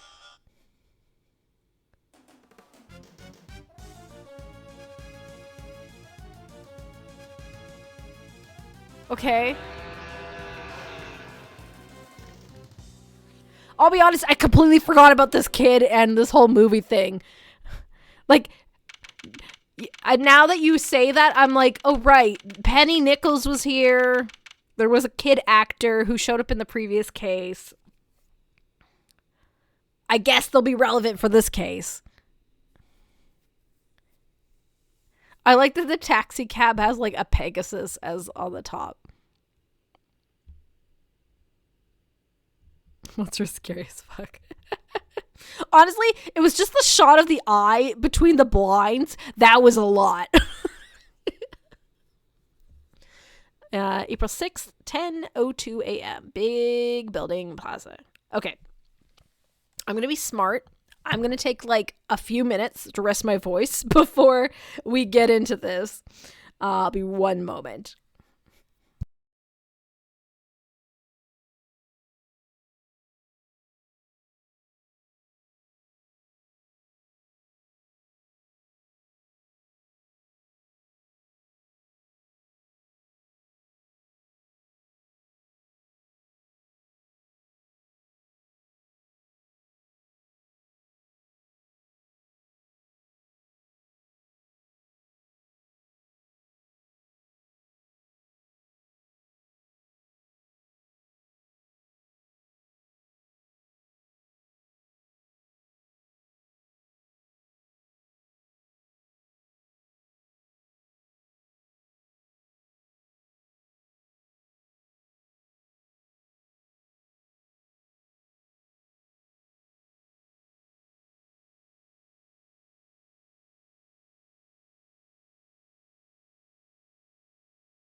probably wasn't enough time, but you know what? It's fine.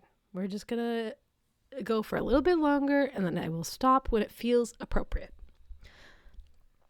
You ever notice how that cow plush doesn't have a cow tail? I did not notice that, but I did notice when we saw the giant kaiju that it did look like the plush. So I was kind of assuming that maybe it was advertisement.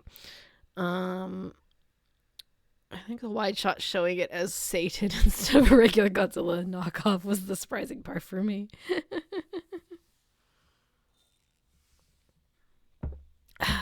Okay.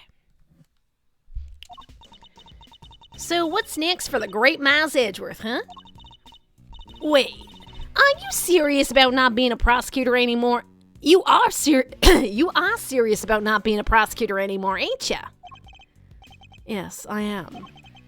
No longer a prosecutor. It's hard to believe, and yet, I've played the rest of the games, Edgeworth. I know that you go back to being a prosecutor.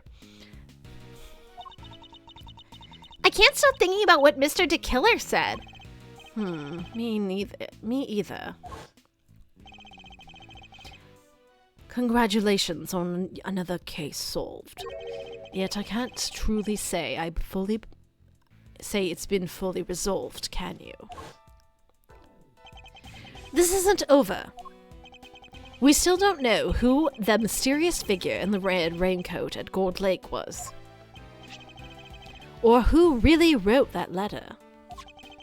We've been dancing to somebody else's tune this whole time, but whose? In fairness, this was published before Dual Destinies, if I recall. Baby Japanese AA fans didn't know better. It's true, because he doesn't really show up in Apollo Justice, other than... Does he show up at all in Apollo Justice? I don't think he does. Like, I think that's a complaint that we had, that he didn't show up. But I'm not 100% on that, so I don't know. Woo, paycheck came in. Woo! Still can't let it go, huh? You're like a dog with a damn bone. Both y'all are. Well, I got me some reporting to do, I guess, so I'll catch y'all some other time. Wow, you have a new story to chase already? You trying to patronize me, girly? You bet I got new stories. More than you can shake a stick at. A good reporter always has 3 or 4 leads bubbling away in the old scoop pot. Somebody, please. Okay, I'm gonna guess that was Penny Nichols. Whoa, what now? Hey, guess who was right? Good night, Tommy. I'm a rich man. Time to go get a wife. Congratulations on your marriage, Tony. Totes.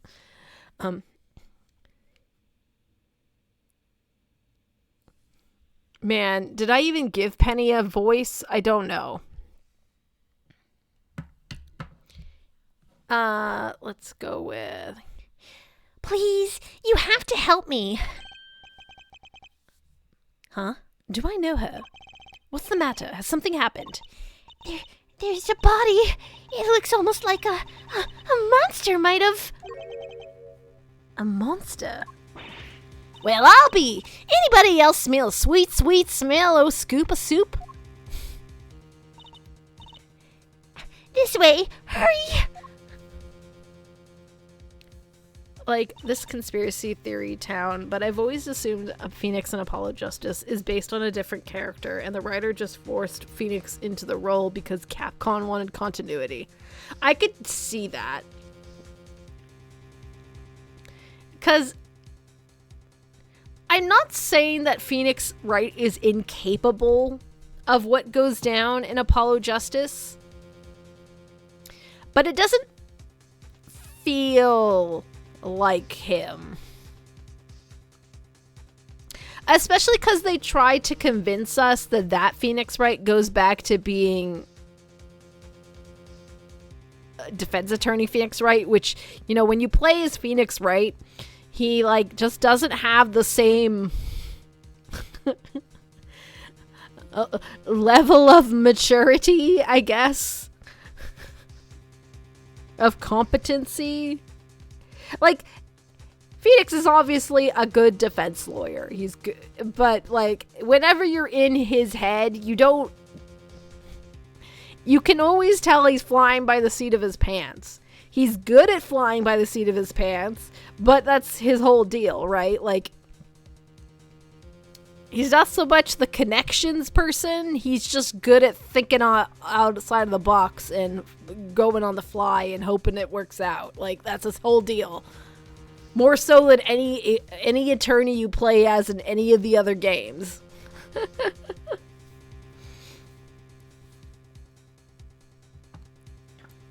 What happens now? What indeed? I suppose there's only one way to find out.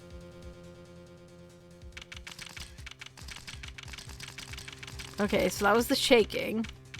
Those are the footprints of the kaiju. There's a lock over there. Huh? These look like... Yep, footprints. This right here is photo gold. Footprints, but how big would a creature have to be to leave prints like this? Mr. Edgeworth, look! Oh shit, it's the president! Did he die for real? Hey! It's Edgeworth's other boyfriend! Shilon Lang. Shilon Lang? What's he doing here? Wait! The guy on the floor, that's... No. Shelly, did you kill him? I know you were trying to earlier, but... Dijon Wang. The president of Zenfa. Honestly, I'm kind of surprised we're circling back to Zenfa because, like...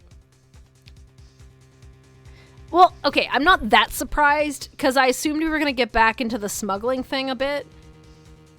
But it took a while to get there, right? Like, Zenfa came up a little bit in case 3 because one of them went to Zenfa and that was the whole basis of him getting, like, caught in a murder charge. But, like, it wasn't really, like, super pertinent otherwise. Oh no, he's been pollened. Agent Lang. Mr. Prosecutor, how did you get here so quick? What's going on here? Huh? You don't think that's exactly what I'm trying to figure out myself? We can't blame him for being on edge, I suppose. The leader of his country is dead. Speaking of which... the body is lying inside one of the footprints. What on earth happened to him? Oh, Lotta's taking pictures. Monster! Monster? What the heck else do you want me to say, huh? Them right there's a monster prints, mister. The big old bad Tyrannosaurus done stomped right through here. I ain't never been sure than nothing. What? Am I supposed to mean you are sure? And I suppose you mean you are sure. This right here is to scoop up all the other scoops and bury 'em 10 feet deep. Man trampled by a giant monster. They'll lead with that in every paper from here to Honolulu. Honolulu exists, apparently. Ridiculous. There's no such thing as monsters. Wait. I do not remember whatsoever what voice I gave him. Taurosaurus. Because cow kaiju. Ah, fair. The honor is all mine, Mr. Edgeworth. I am Dijon Wang.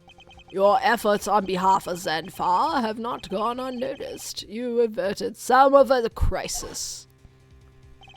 You're the assassin we've been looking for. In no sense, yes. A certain someone did indeed hire me to carry out a contract. And the killer contract did indeed specify that I was to assassinate President Wang. Okay. So, did someone we know did one of the sons, by one of the sons, I guess. But why would the sons hire someone to kill the president of Zenfa? That doesn't track. I guess Gusto went to Zenfa, but that feels like an even pettier reason to kill a president over... Okay, anyway, I'm getting ahead of myself. Let's keep going. Did he finally manage to... Did you discover the body? Yes, that is, What are you doing, Agent Lang? Lane C says, begin at the beginning, with the first person to arrive at the scene. Well, did you really just discover the body? Yes, Hey, go easy on her. Can't you see she's scared? I don't think he's in a mood to go easy on anybody. Peh, nobody's getting it easy today. Do you have any idea what that is lying dead over there? That's President Wang, leader of Zenfa. Please, Agent Lang, you don't seem your usual self. In more ways than one, in fact. A callback. When we first met, you had more underlings than I could count. And you were known for your unrivaled arrest rate and your cool head under pressure. Now the underlings are gone, and you've forgotten the fundamentals of police work. What happened? Oh, called out. Ugh. What did you just say? Shouldn't you be looking over the scene instead of accusing the first person you run into? Or is it me who's forgotten the fundamentals? Damn. Yeah, where is your army of like 20 dudes? I don't need you to tell me how to do my job. I was just about to get started. Good. That seems to have calmed him down a little. We should take a look around too, Mr. Edgeworth. Yes, I think we should. At least until the police arrive. I'm not strictly supposed to conduct investigations anymore. Illegal investigation. Don't tell Lang that we're not a prosecutor anymore. Although he hates prosecutors, so maybe he'd like us more. Don't nobody need to do no looking around. I done told y'all who did this. It was a Taurosaurus, or my name ain't Lotta Hart. Wait. Not who did this. What did it? Yeah, that's it. Are you quite finished? We have an investigation to get on with. Step aside, please. You can't order me around no more, mister. You step out of my danged way, more like it. Y'all mess with this here scoop o' mine, and there'll be heck to pay and then some. Excuse me. The woman who found the body, where do I know her from? You're Mr. Edgeworth, right? Do you remember me? Oh, yes, of course. We met at, that case. No way! You two know each other? Yes, as a matter of fact, we do. From somewhere. Edgeworth, just say, it's been a while. You don't remember her, okay? It's fine. Great to meet you. I'm Kay Faraday, Mr. Edgeworth's assistant. Well, I never knew you had your own adorable little assistant. I'm Penny Nichols. I work over at Global Studios. I'm in charge of props. It's nice to meet you. Ah, of course. This is why we have Kay here. One of my old cases involved the murder on the set of the Steel Samurai TV show. She was a member of the crew and thus a person of interest. Our paths must have crossed several times while it was ongoing. It was all going on. And yet, I'd completely forgotten her. It's good to see you again. So, if you're here, I guess that means... That's right. We're here on location filming for Global Studios. It's kind of a big feature, to tell you the truth. I was first in today. Wanted to make an early start. I like how it still says assistant instead of penny or nickels. In Edward's defense, the Steel Samurai case has old bag trauma. Probably tries not to think about that. I mean, that's also the first case we have against Edgeworth, right? Like, it goes the case against Payne. And then...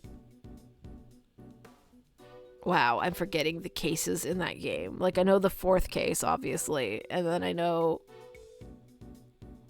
the first case. This was the second one, right? The Steel Samurai case?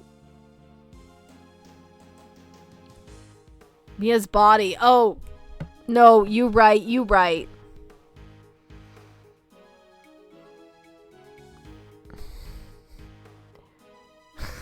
Yeah, sorry. Mia's murder is the second case, and then the third is the Steel Samurai case. I think part of it is that my brain sometimes forgets that, like, the fifth case is, like, obviously its own separate entity, so, like, the first four are just, like, the first game, technically. I don't know. I shouldn't have forgotten the red, white, and blue guy, though, because that's also the case with, what's her name? Is it April? The pink lady? I think she was the first character I did, like, the oh my god voice for, so... But then I noticed something was wrong. The footprints and the body shutter. Yeah, with the boobs. We'll take a closer look at the body in just a moment. In the meantime, can I ask you to notify the police? Yes, of course, right away. I'll need to speak to her at length a little later. But first, let's go over the scene. There's plenty to look at besides the body. I'll need to examine everything in detail. Begin investigation. Okay. This thing in front of the trailer here, it looks like a monster costume. What? That's a costume? You sure the creature that made these huge footprints didn't just shrink or something? Perhaps I didn't make myself clear. This thing in front of the trailer here, it looks like a monster costume. A costume. Oh, I didn't mean to click it again. Oops.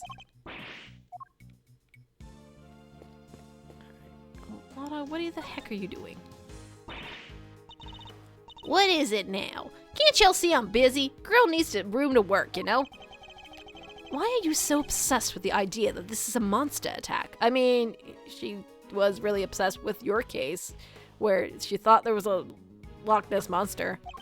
Monsters don't exist. Surely even you know that. What did you... You don't know what the heck you're talking about. Taurus Source is real, dang it. I know that for a fact. For a fact, How is that possible exactly? Because, I done seen him.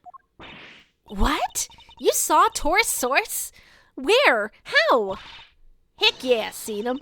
The big bad bull himself, right in front of me. I was up on the 51 over at their big building just yesterday, right? Gathering materials for your story on the underground auction. Yes, we remember. Okay, I'm going to assume they had to, like, lower the thing from the top floor, and that's what you saw, but regardless. Well, ain't you just a Mr. Memory Man? That's right, I done seen him right when I took that photo. The The person in the red raincoat, Miss Ringer, right? Yep. Y'all see that blind right there next to Little Miss Red Coat? Well, guess who was on the other side of that very moment? That's right, Taurosaurus. There's nothing there. Well, I can't rightly capture every dang thing. I was just a little too far away, that's all. But I see it all right. Boy, did I. No, please stop. Taurosaurus's big ol' eyes stare right at me, peeking right through the window. A window-peeking monster. Anyhow, I don't got time to be shooting the breeze with ya. I got snaps to snap, reportage to report. Quit bugging me, will ya? Go on, get. That entire story was ridiculous. You didn't believe a word she said, did you, Mr. Edgeworth? Is it that obvious? Wow, we didn't even, note her story. Oh, look, it looks like equipment used by the lighting department. Oh, wait, I just remembered there's something I wanted to ask you. Could you maybe light me up with when I'm doing my next robbery? Help me look super cool? You want me to shine a light on you while you're committing a crime? You bet I do. What's so weird about that? What's the point of me doing my great thieving in the dark? I mean, Joker would approve. The folks in the cheap seats won't be able to see a thing. Wait, you're imagining you'll be committing this robbery in front of an audience?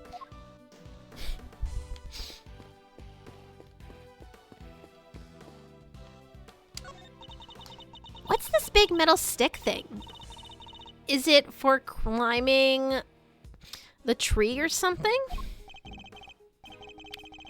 No, the camera crane. It's used for filming from an elevated viewpoint.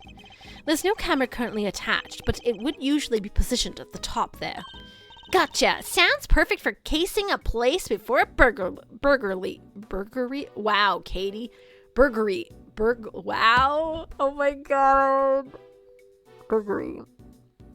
Burglary. Oh my god. Okay.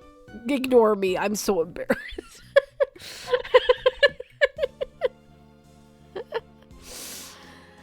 Mind if I go ask somebody about borrowing it? And how do you propose to transport it if the answer is yes? Easy. You take the bottom part and I'll take the top. So I'm helping now. And if we go one little step at a time, we'll be back at your place before we know it. And we're walking it back to my house. Look how much alcohol was in that drink you took during your break. And here I thought it was just Scots that struggled with that word. I think I'm just struggling in general. Ignore me.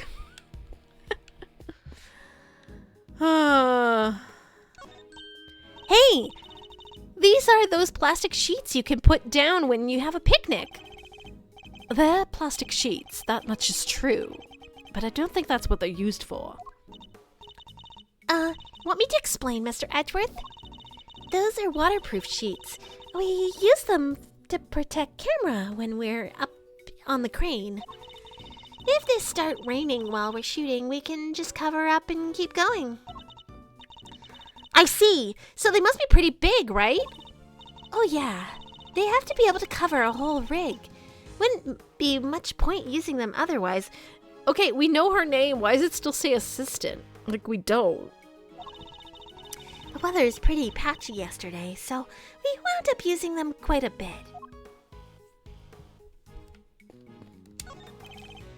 Miss Nichols, where does this exit lead?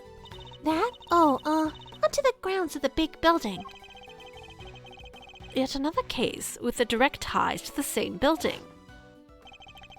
The building with the hidden 51st floor used to store a lot of illicit auctions. I guess it wouldn't be much of a surprise if it turned out to be hiding yet more secrets. We know her name. Edgeworth does not care. Fair. Okay, big building. Huh. Look at this chain and padlock. Oh, look at that! Somebody cut the chain! They did. I'm sure that was still intact when I left yesterday. Oh, that's Penny. Whatever. I'd say it's possible that this is where the killer entered from.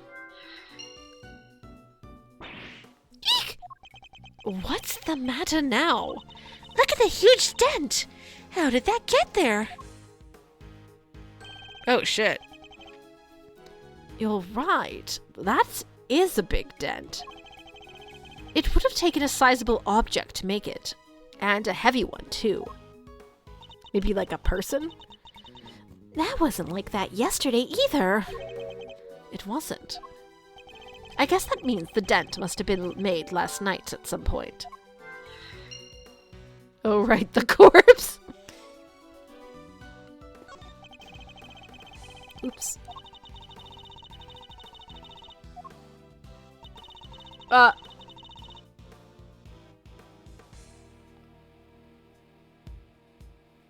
Hi, Phoenix. What you doing over there with Maya?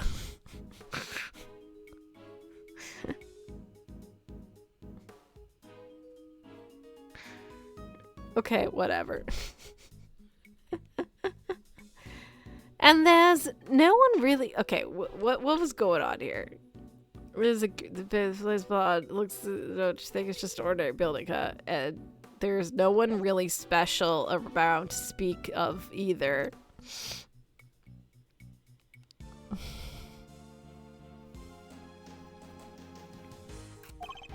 Well, no one from our current vantage point, at any rate. Anyway, we don't have time to ponder such things. We need to investigate this entire lot. Okay, casually dissing Maya. Right over there. Okay. Is the dent its own thing? No. Okay. Obviously there's like this cone here, which kind of looks like the horn from the creature. Is this missing a horn, by the way? We can't tell. Alright.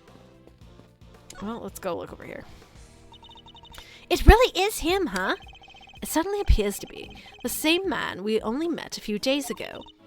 So, this time the president really did get assassinated. If that is what happened, the assassin clearly chose an attention-grabbing method. I must scour the scene and inspect anything that catches my attention. No obvious wounds, but he definitely is not breathing. So it really was a monster! Trampled by a giant creature. Impossible.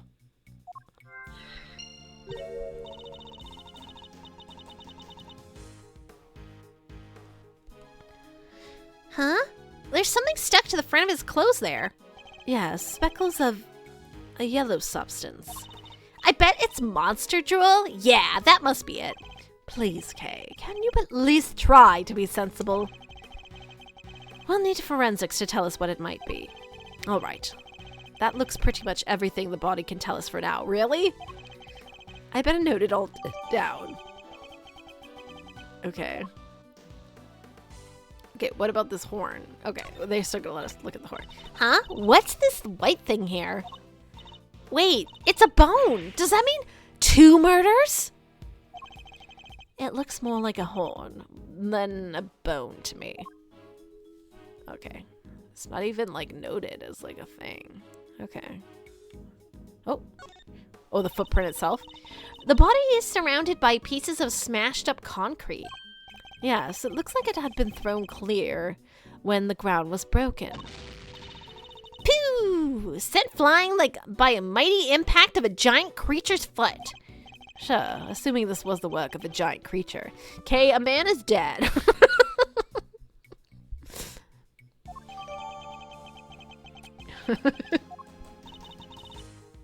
Just look at the shape. I know a hoof when I see one. There's only one thing that can possibly be the footprints of an enormous, terrifying beast. And it's not just one. There are 3. 3 giant cloven hoof-shaped imprints were found at the scene.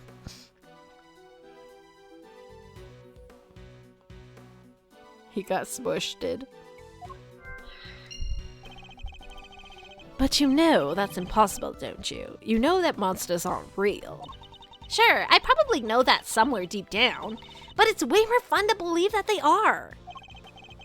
Our job is to pursue the truth, Kay, not to believe what feels the most fun in the moment.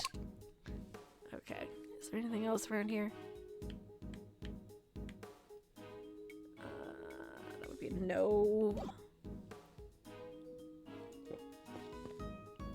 Okay.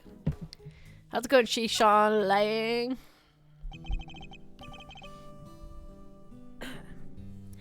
So, Mr. Prosecutor, we meet again. Yes, we saw you at the detention center the other day, too. Did we? Oh, right, we did! I completely forgot about that. You had some business to take care of, I take it, Agent Lang. You could say that. Nothing that needs concern you, though. God, it's been so long, I completely forgot we saw him, like, back in case, 2? Peh, yeah, you really have a habit of showing up in the wrong place at the wrong time. You're a bad penny, a bad omen, and a bad smell all rolled into one. Dude, we helped you, like, solve that case last game. I thought you liked us now. This is some music. Ooh. Just stay out of my way, okay? I got a president to avenge. Is he clearly being sued right? He is clearly being sued right now. Clearly. Why are you here? You were already at the scene when we got here. Why? What were you doing in the area? What am I? A suspect? Heh, you might be. Look, I heard a scream and came running, okay? Guess it was our friend from the crew. Came in from the gate over there. Somebody already got rid of the lock for me. Not completely. I can still see it on the floor there. Perhaps I should take a closer look. When I got here, I saw a movie girl running out of the gate.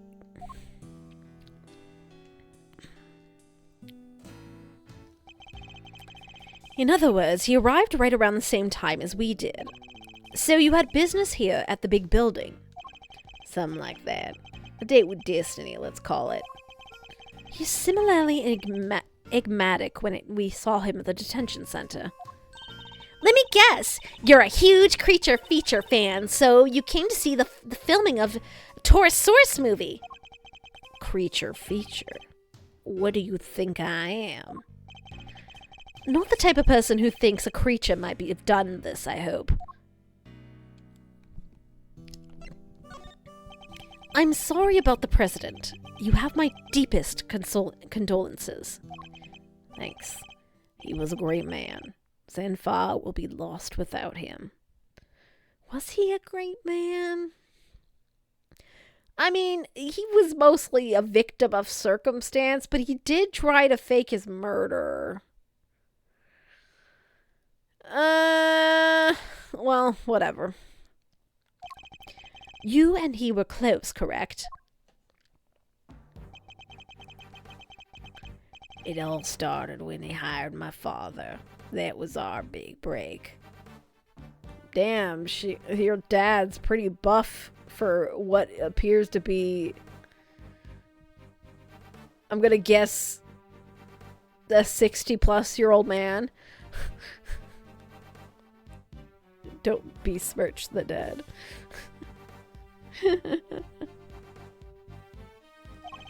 Our family kept him safe. That was our most important duty and our most sacred. We gave my father a medal after medal.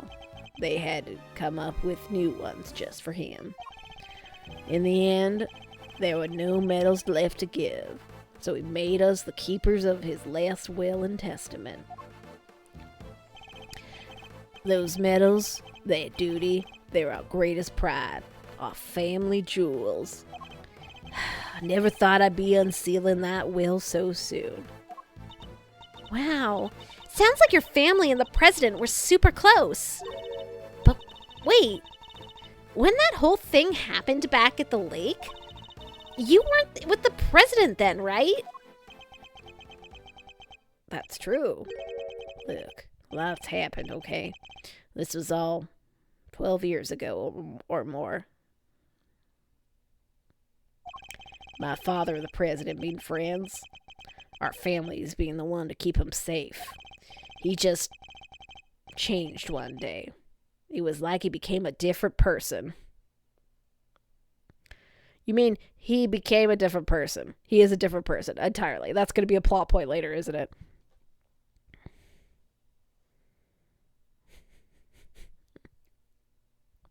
It's actually Gusto Caramel or whatever his name is. And the one that we put away was a fake. I don't know. Anyway. Now he doesn't trust the police one bit.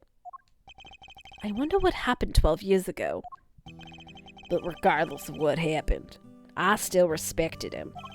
Senfai may not be a big country, but he held that place together. Damn it! What was his security detail thinking? I imagine you've already contacted the embassy. Of course I have. The government, my family. They'll all be going crazy right now thinking about what needs to happen with that will. They'll be going crazy right now thinking about what needs to happen with that will. Okay. So if we still assume my theory that we're going to be defending Verity in this case somehow, I don't know how. Like, currently, the premise of this case is kind of leaning into that, like, weird third case in other, like, Ace Attorney games, where it's, like, about a showbiz-y crew, and then, like, a mysterious death happened that seems, like, unlikely to have be caused by normal circumstances, you know? But, like, clearly this is the last case. So, and we already took out Winner. And there's no way Eustace is going to be our opponent. And Verity's already on our side. So they brought Lang back here so that he could be our, like, sparring partner, I guess, for now. I guess Francisca might also pop in occasionally. She likes to devil's advocate, so... And they do both work for, like, or she works for Interpol or whatever, so she's still investigating all this stuff with Zenfa. Alright, anyway. And things will be getting crazy here soon, too. Those bodyguards will be all over the place. If you're not a fan of trouble, I'd leave before they get here. Look, Mr. Prosecutor. These days, I'm a one-man outfit. A lone wolf. Interesting theory crafting. They won't be letting me lead this investigation. Okay, so you aren't our opponent? But I still got fangs, and I can still bite back. Oh my. I'll find who did this, and I won't let you or anybody else get in my way. Okay, fair enough. I forgot about his dumb X sunglasses, though. I'm sorry you got a little upset before. You were working here alone. That's right. I came before everybody else, so I couldn't get everything ready. But as soon as I walked through the gate, I saw the footprints. Monster prints first thing in the morning. That must have been a real shock. It was. They weren't really They weren't there when I left yesterday evening. I'm sure of it. So the footprints must have appeared late at last night. At first glance, I thought maybe they were part of the set. But then I got closer, and I saw somebody was lying in the middle of one of them. You didn't notice until you were right up close. Yeah, my eyesight just seems to be getting worse and worse lately. I just need new glasses. Didn't notice it was the body until right before... I was right before it, by it. Which... why I got shocked and ran away. Well, that must have been when we bumped into her.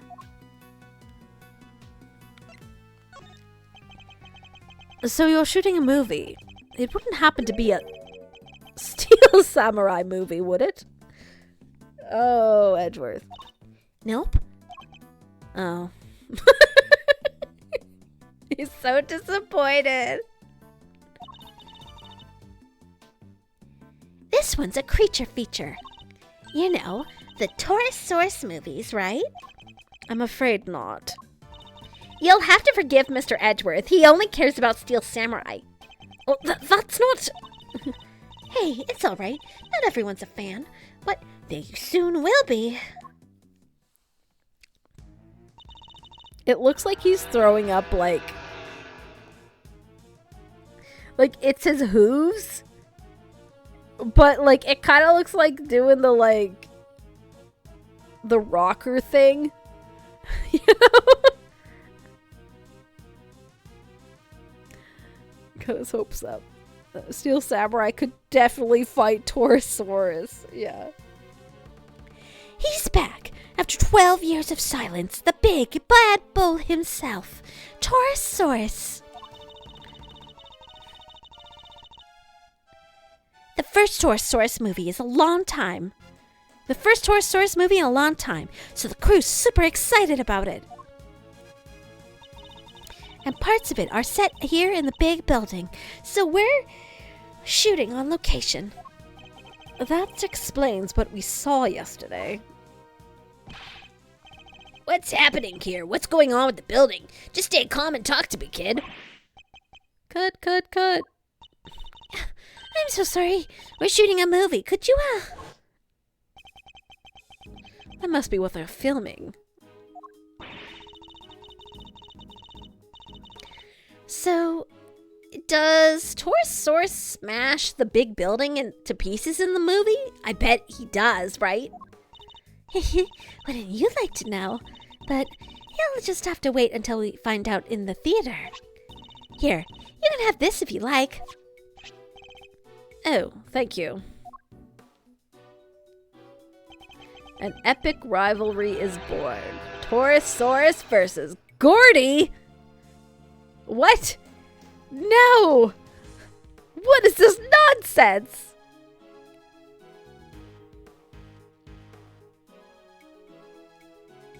So why is Gordy just like a flesh-colored snake? I assume he's got, like, you know, a larger body down there or something, but it currently just kind of looks like he's a big snake. Anyway. Taurosaurus means we get Kaiju Dvorak, right? Lewd. Look, if someone wants to get enlarged... Oh my god, this conversation's going off track. I'm gonna just move past it. Gordy. That's right. It's not just Taurosaurus on his own this time. He has an arch nemesis. You know Gordy, right? The monster from Gourd Lake. Oh, yeah. Wasn't everybody talking about that a couple of years back? The mysterious creature on the lake. It showed up in that one couple's photo. Not only were people talking about it, it played a major part in one of my cases. Well, I mean, it wasn't your case, Edgeworth. It was...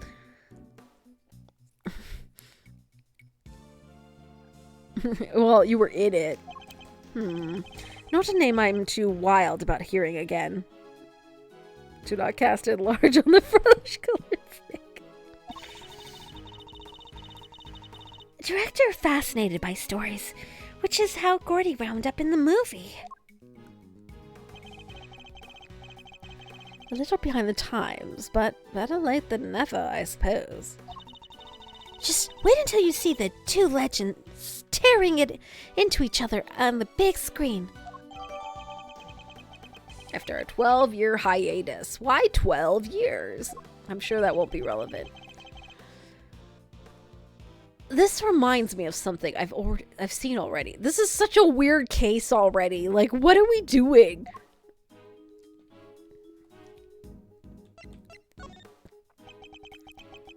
I think we need to learn a little more about the security situation here on set.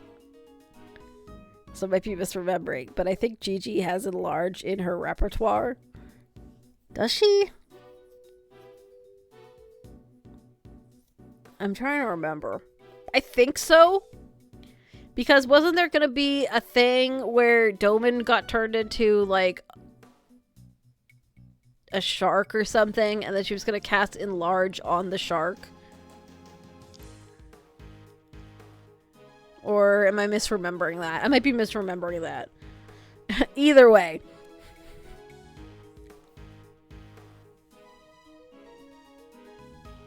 No, what that was you got polymorphed and then you got rolled a 1 and you were going to get to choose what spell you wanted.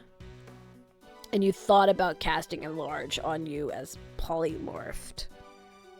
But then instead you did find Steed and that's how you got Sitta, so... I remember. Miss Nichols, Oh my god, he does know her name. is the set being kept locked overnight? And druids do have enlarge reduce. Oh, do they? Okay, that's good. Yeah, we use one of these. A combination lock, huh? So anybody who knows the code can get in and out. And was the lock in place when you arrived this morning? Yep, everything was locked up tight when I got here. Who knows the combination? Oh, producer, director, the crew, the actors. Basically everybody working on the movie. So any member of the cast and crew could have opened the lock and entered. But we would need another way to make Dvorak bigger first to really stack it, though. What? So you need, like, the gauntlets that Grog had? Or something? Although, I think those technically also cast enlarge, didn't they? So you can't stack those, can you? I know Solveig has a way to, like, be big lady, and then we have a way to make big lady bigger lady. I think that's why I took enlarge, right?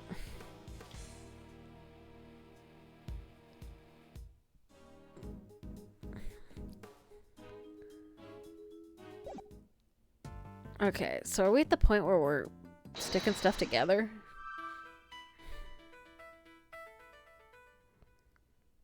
A potion of enlarge reduce could do it. Oh, does that count as separate? Okay.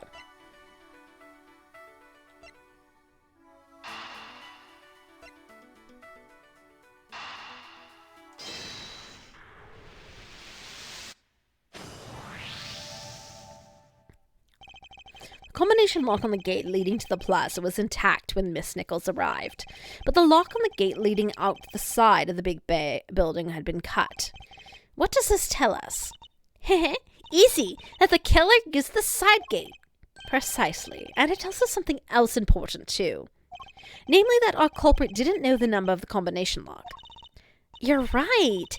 It would have been way easier to come in that way if they did. But instead they chose the classic thief route, the lesser-known side entrance. This is no run-of-the-mill criminal, Mr. Edgeworth. We need to keep our wits about us. Raleigh has it, and has used it to make Giant Ape Gigi into Gianter Ape Gigi. I see. Oh, right, when they had to smash through the floorboards to go save Tomas from getting beat up by Lisbeth.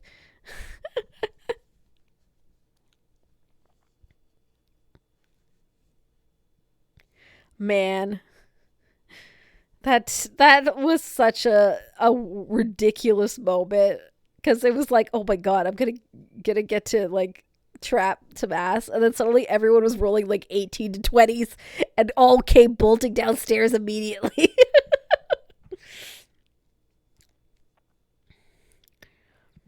One of the Artificer's many second level spells is that they have more than first level spells. Yeah, because you were talking about that when you were doing Orso, right? So I'm not sure we should be excited for that fact, Kay. Anyway, we know that everybody working on the movie knew the combination, which makes it likely our culprit wasn't a member of the cast or crew.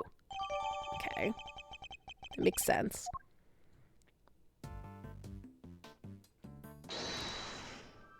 Fork broke through the window. Good times. Yep, I remember that.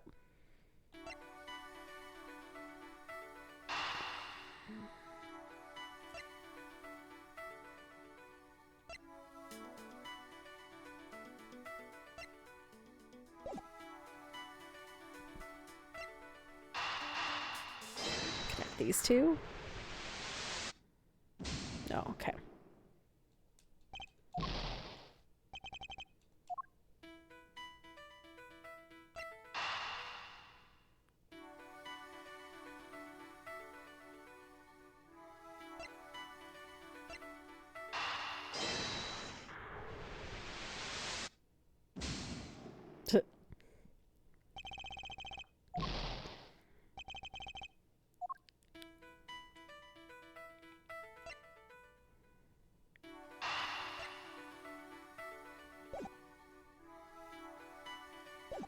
Okay, I think I'm missing something.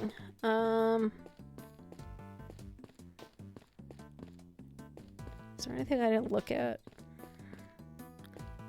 What is check marked?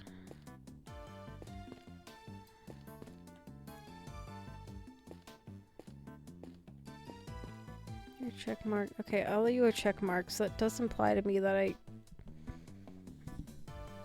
should have all of the things, right?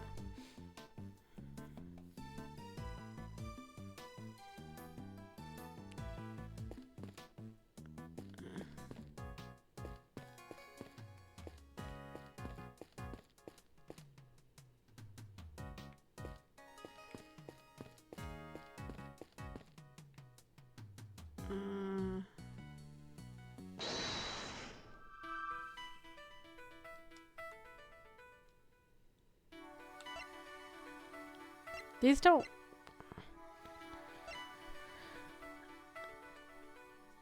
I'm missing something, right? I only got 3 notes here.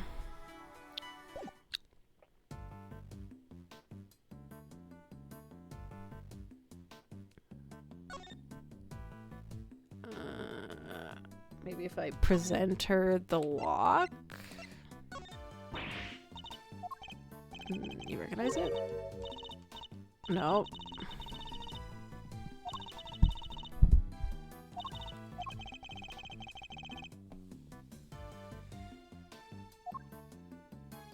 Okay.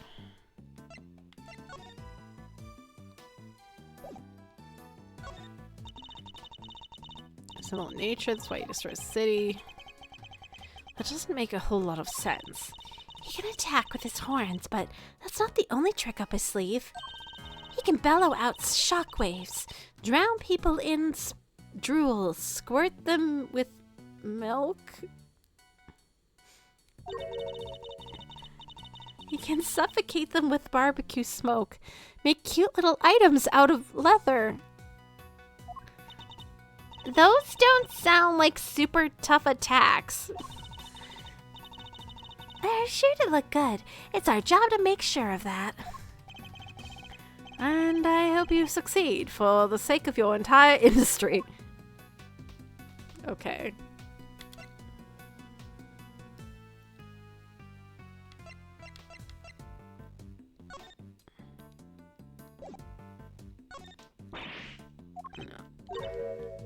What game are we even playing?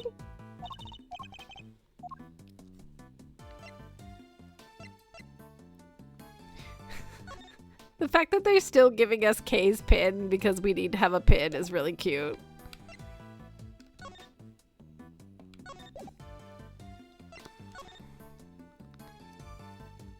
It's a big building indeed.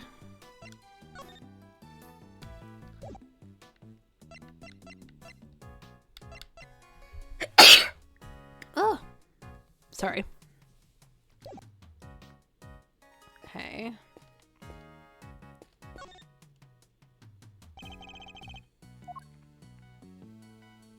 Oh, I meant to talk to Shi Lang, but apparently I'm deducing. Thank you. What am I deducing?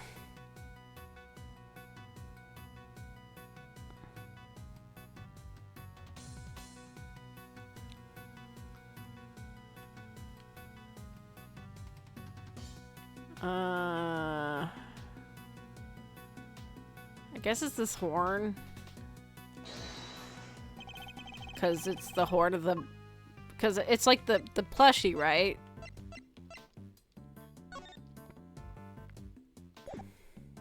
Eureka! I'm shocked. Okay. This could be one of Torosaurus's horns, couldn't it? You're right. It totally could. Maybe it's part of the prop from the movie.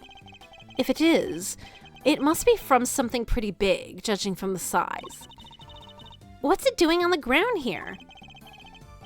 We should ask one of the crew. Maybe they'll know. Okay.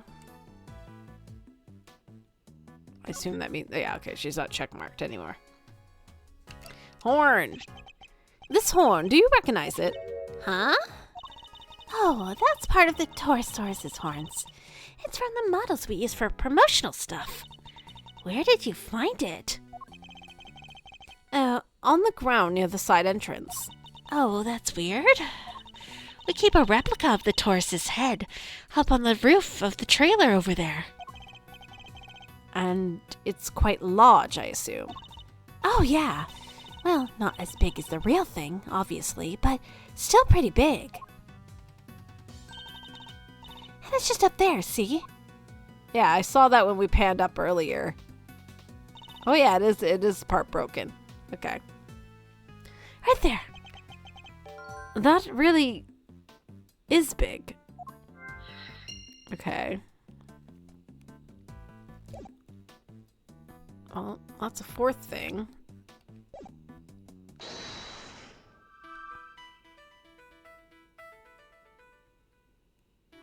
So the horn. Found fallen next to the body. The head's usually kept on the roof. The trailer, that's where it was supposed to be until yesterday.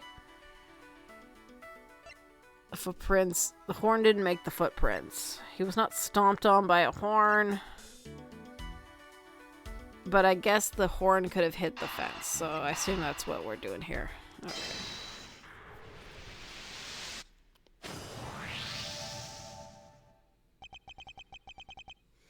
Both the dent and the fence and the broken horn weren't there yesterday, according to our witness. Which leads me to wonder.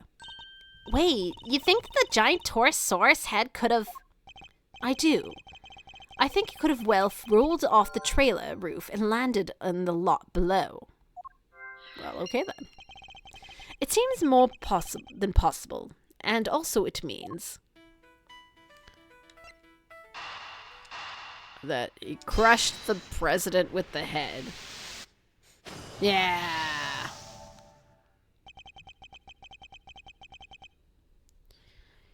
There's no sign of the meta weapon anywhere. Oh yeah, there isn't. Now, this is still only a possibility, but if the Torosaurus head somehow fell from the roof up there, Yeah, it could kill somebody for sure. Miss Nichols, would you mind if we took a look at the roof of the trailer? You want to go out there? Sure, I don't see why not. Knock yourselves out. Oh, but don't do that literally. Steps can be kind of slippy. Right, I'm done here. I found out what I need to know for now. And what might that be, I wonder?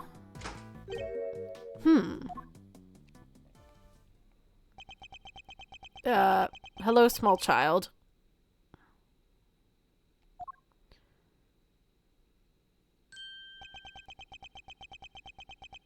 Small child, no Shi Lane?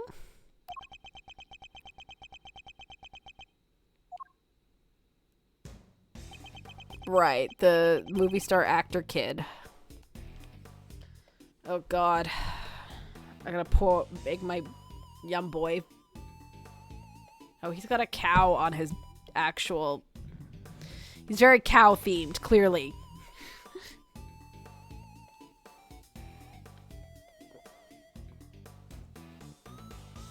So is the premise of the movie that a kid turns into the animal? Or the kaiju? Move, old man. What did you say to me? You need to learn some manners, kid. Drink milk? No.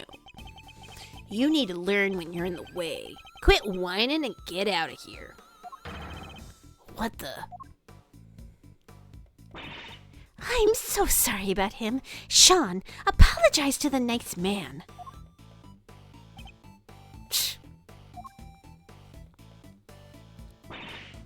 Consult your Animorph books. Damn Zoomers. Come on, Sean. You can't speak to people like that.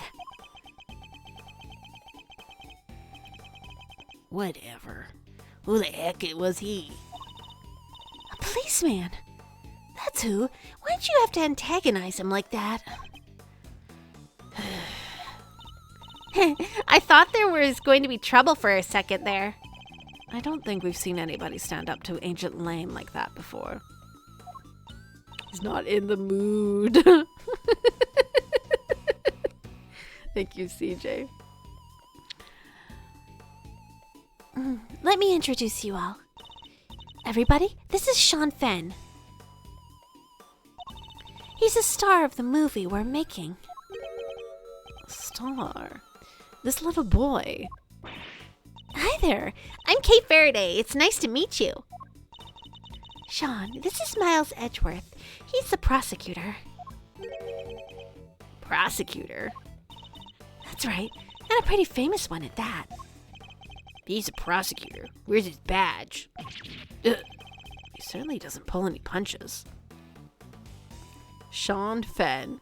Fan name John Marsh. I'm trying to put the pun of his name together. Should I pick up on that? Sean Fenn. I don't know.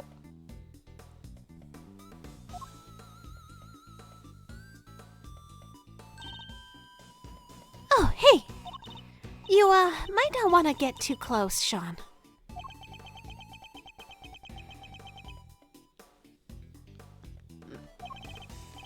She's right. It's no sight for a child. But he's involved in all of this nonetheless. I'll need to speak with him. His English surname, it comes from the word fen, a type of wetland.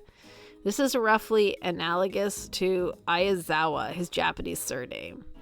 His full name may be a reference to Sean Penn, an actor-director whose starring role included 2008 biopic Milk, which Sean is often seen holding. That feels like a stretch, but okay.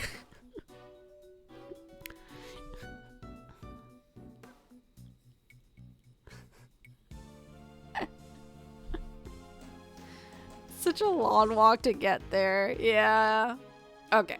I think what I'm going to do is I'm going to call it here because I can barely talk, and I don't think I can trust myself to even remotely do a small child's voice right now. So before we get too deep into what this case is about, we're going to stop here, I think. And then next time we will figure out what the heck this case is because it's starting out real weird. It sounds like a stretch, so like 1 in every 2 Ace Attorney puns. I mean, fair. Okay. Oh, let's save here. Yeah, there we go. Rest well. Thanks, Captain. You too. I will talk to you all later. Good night, all, and have a good one. Boing!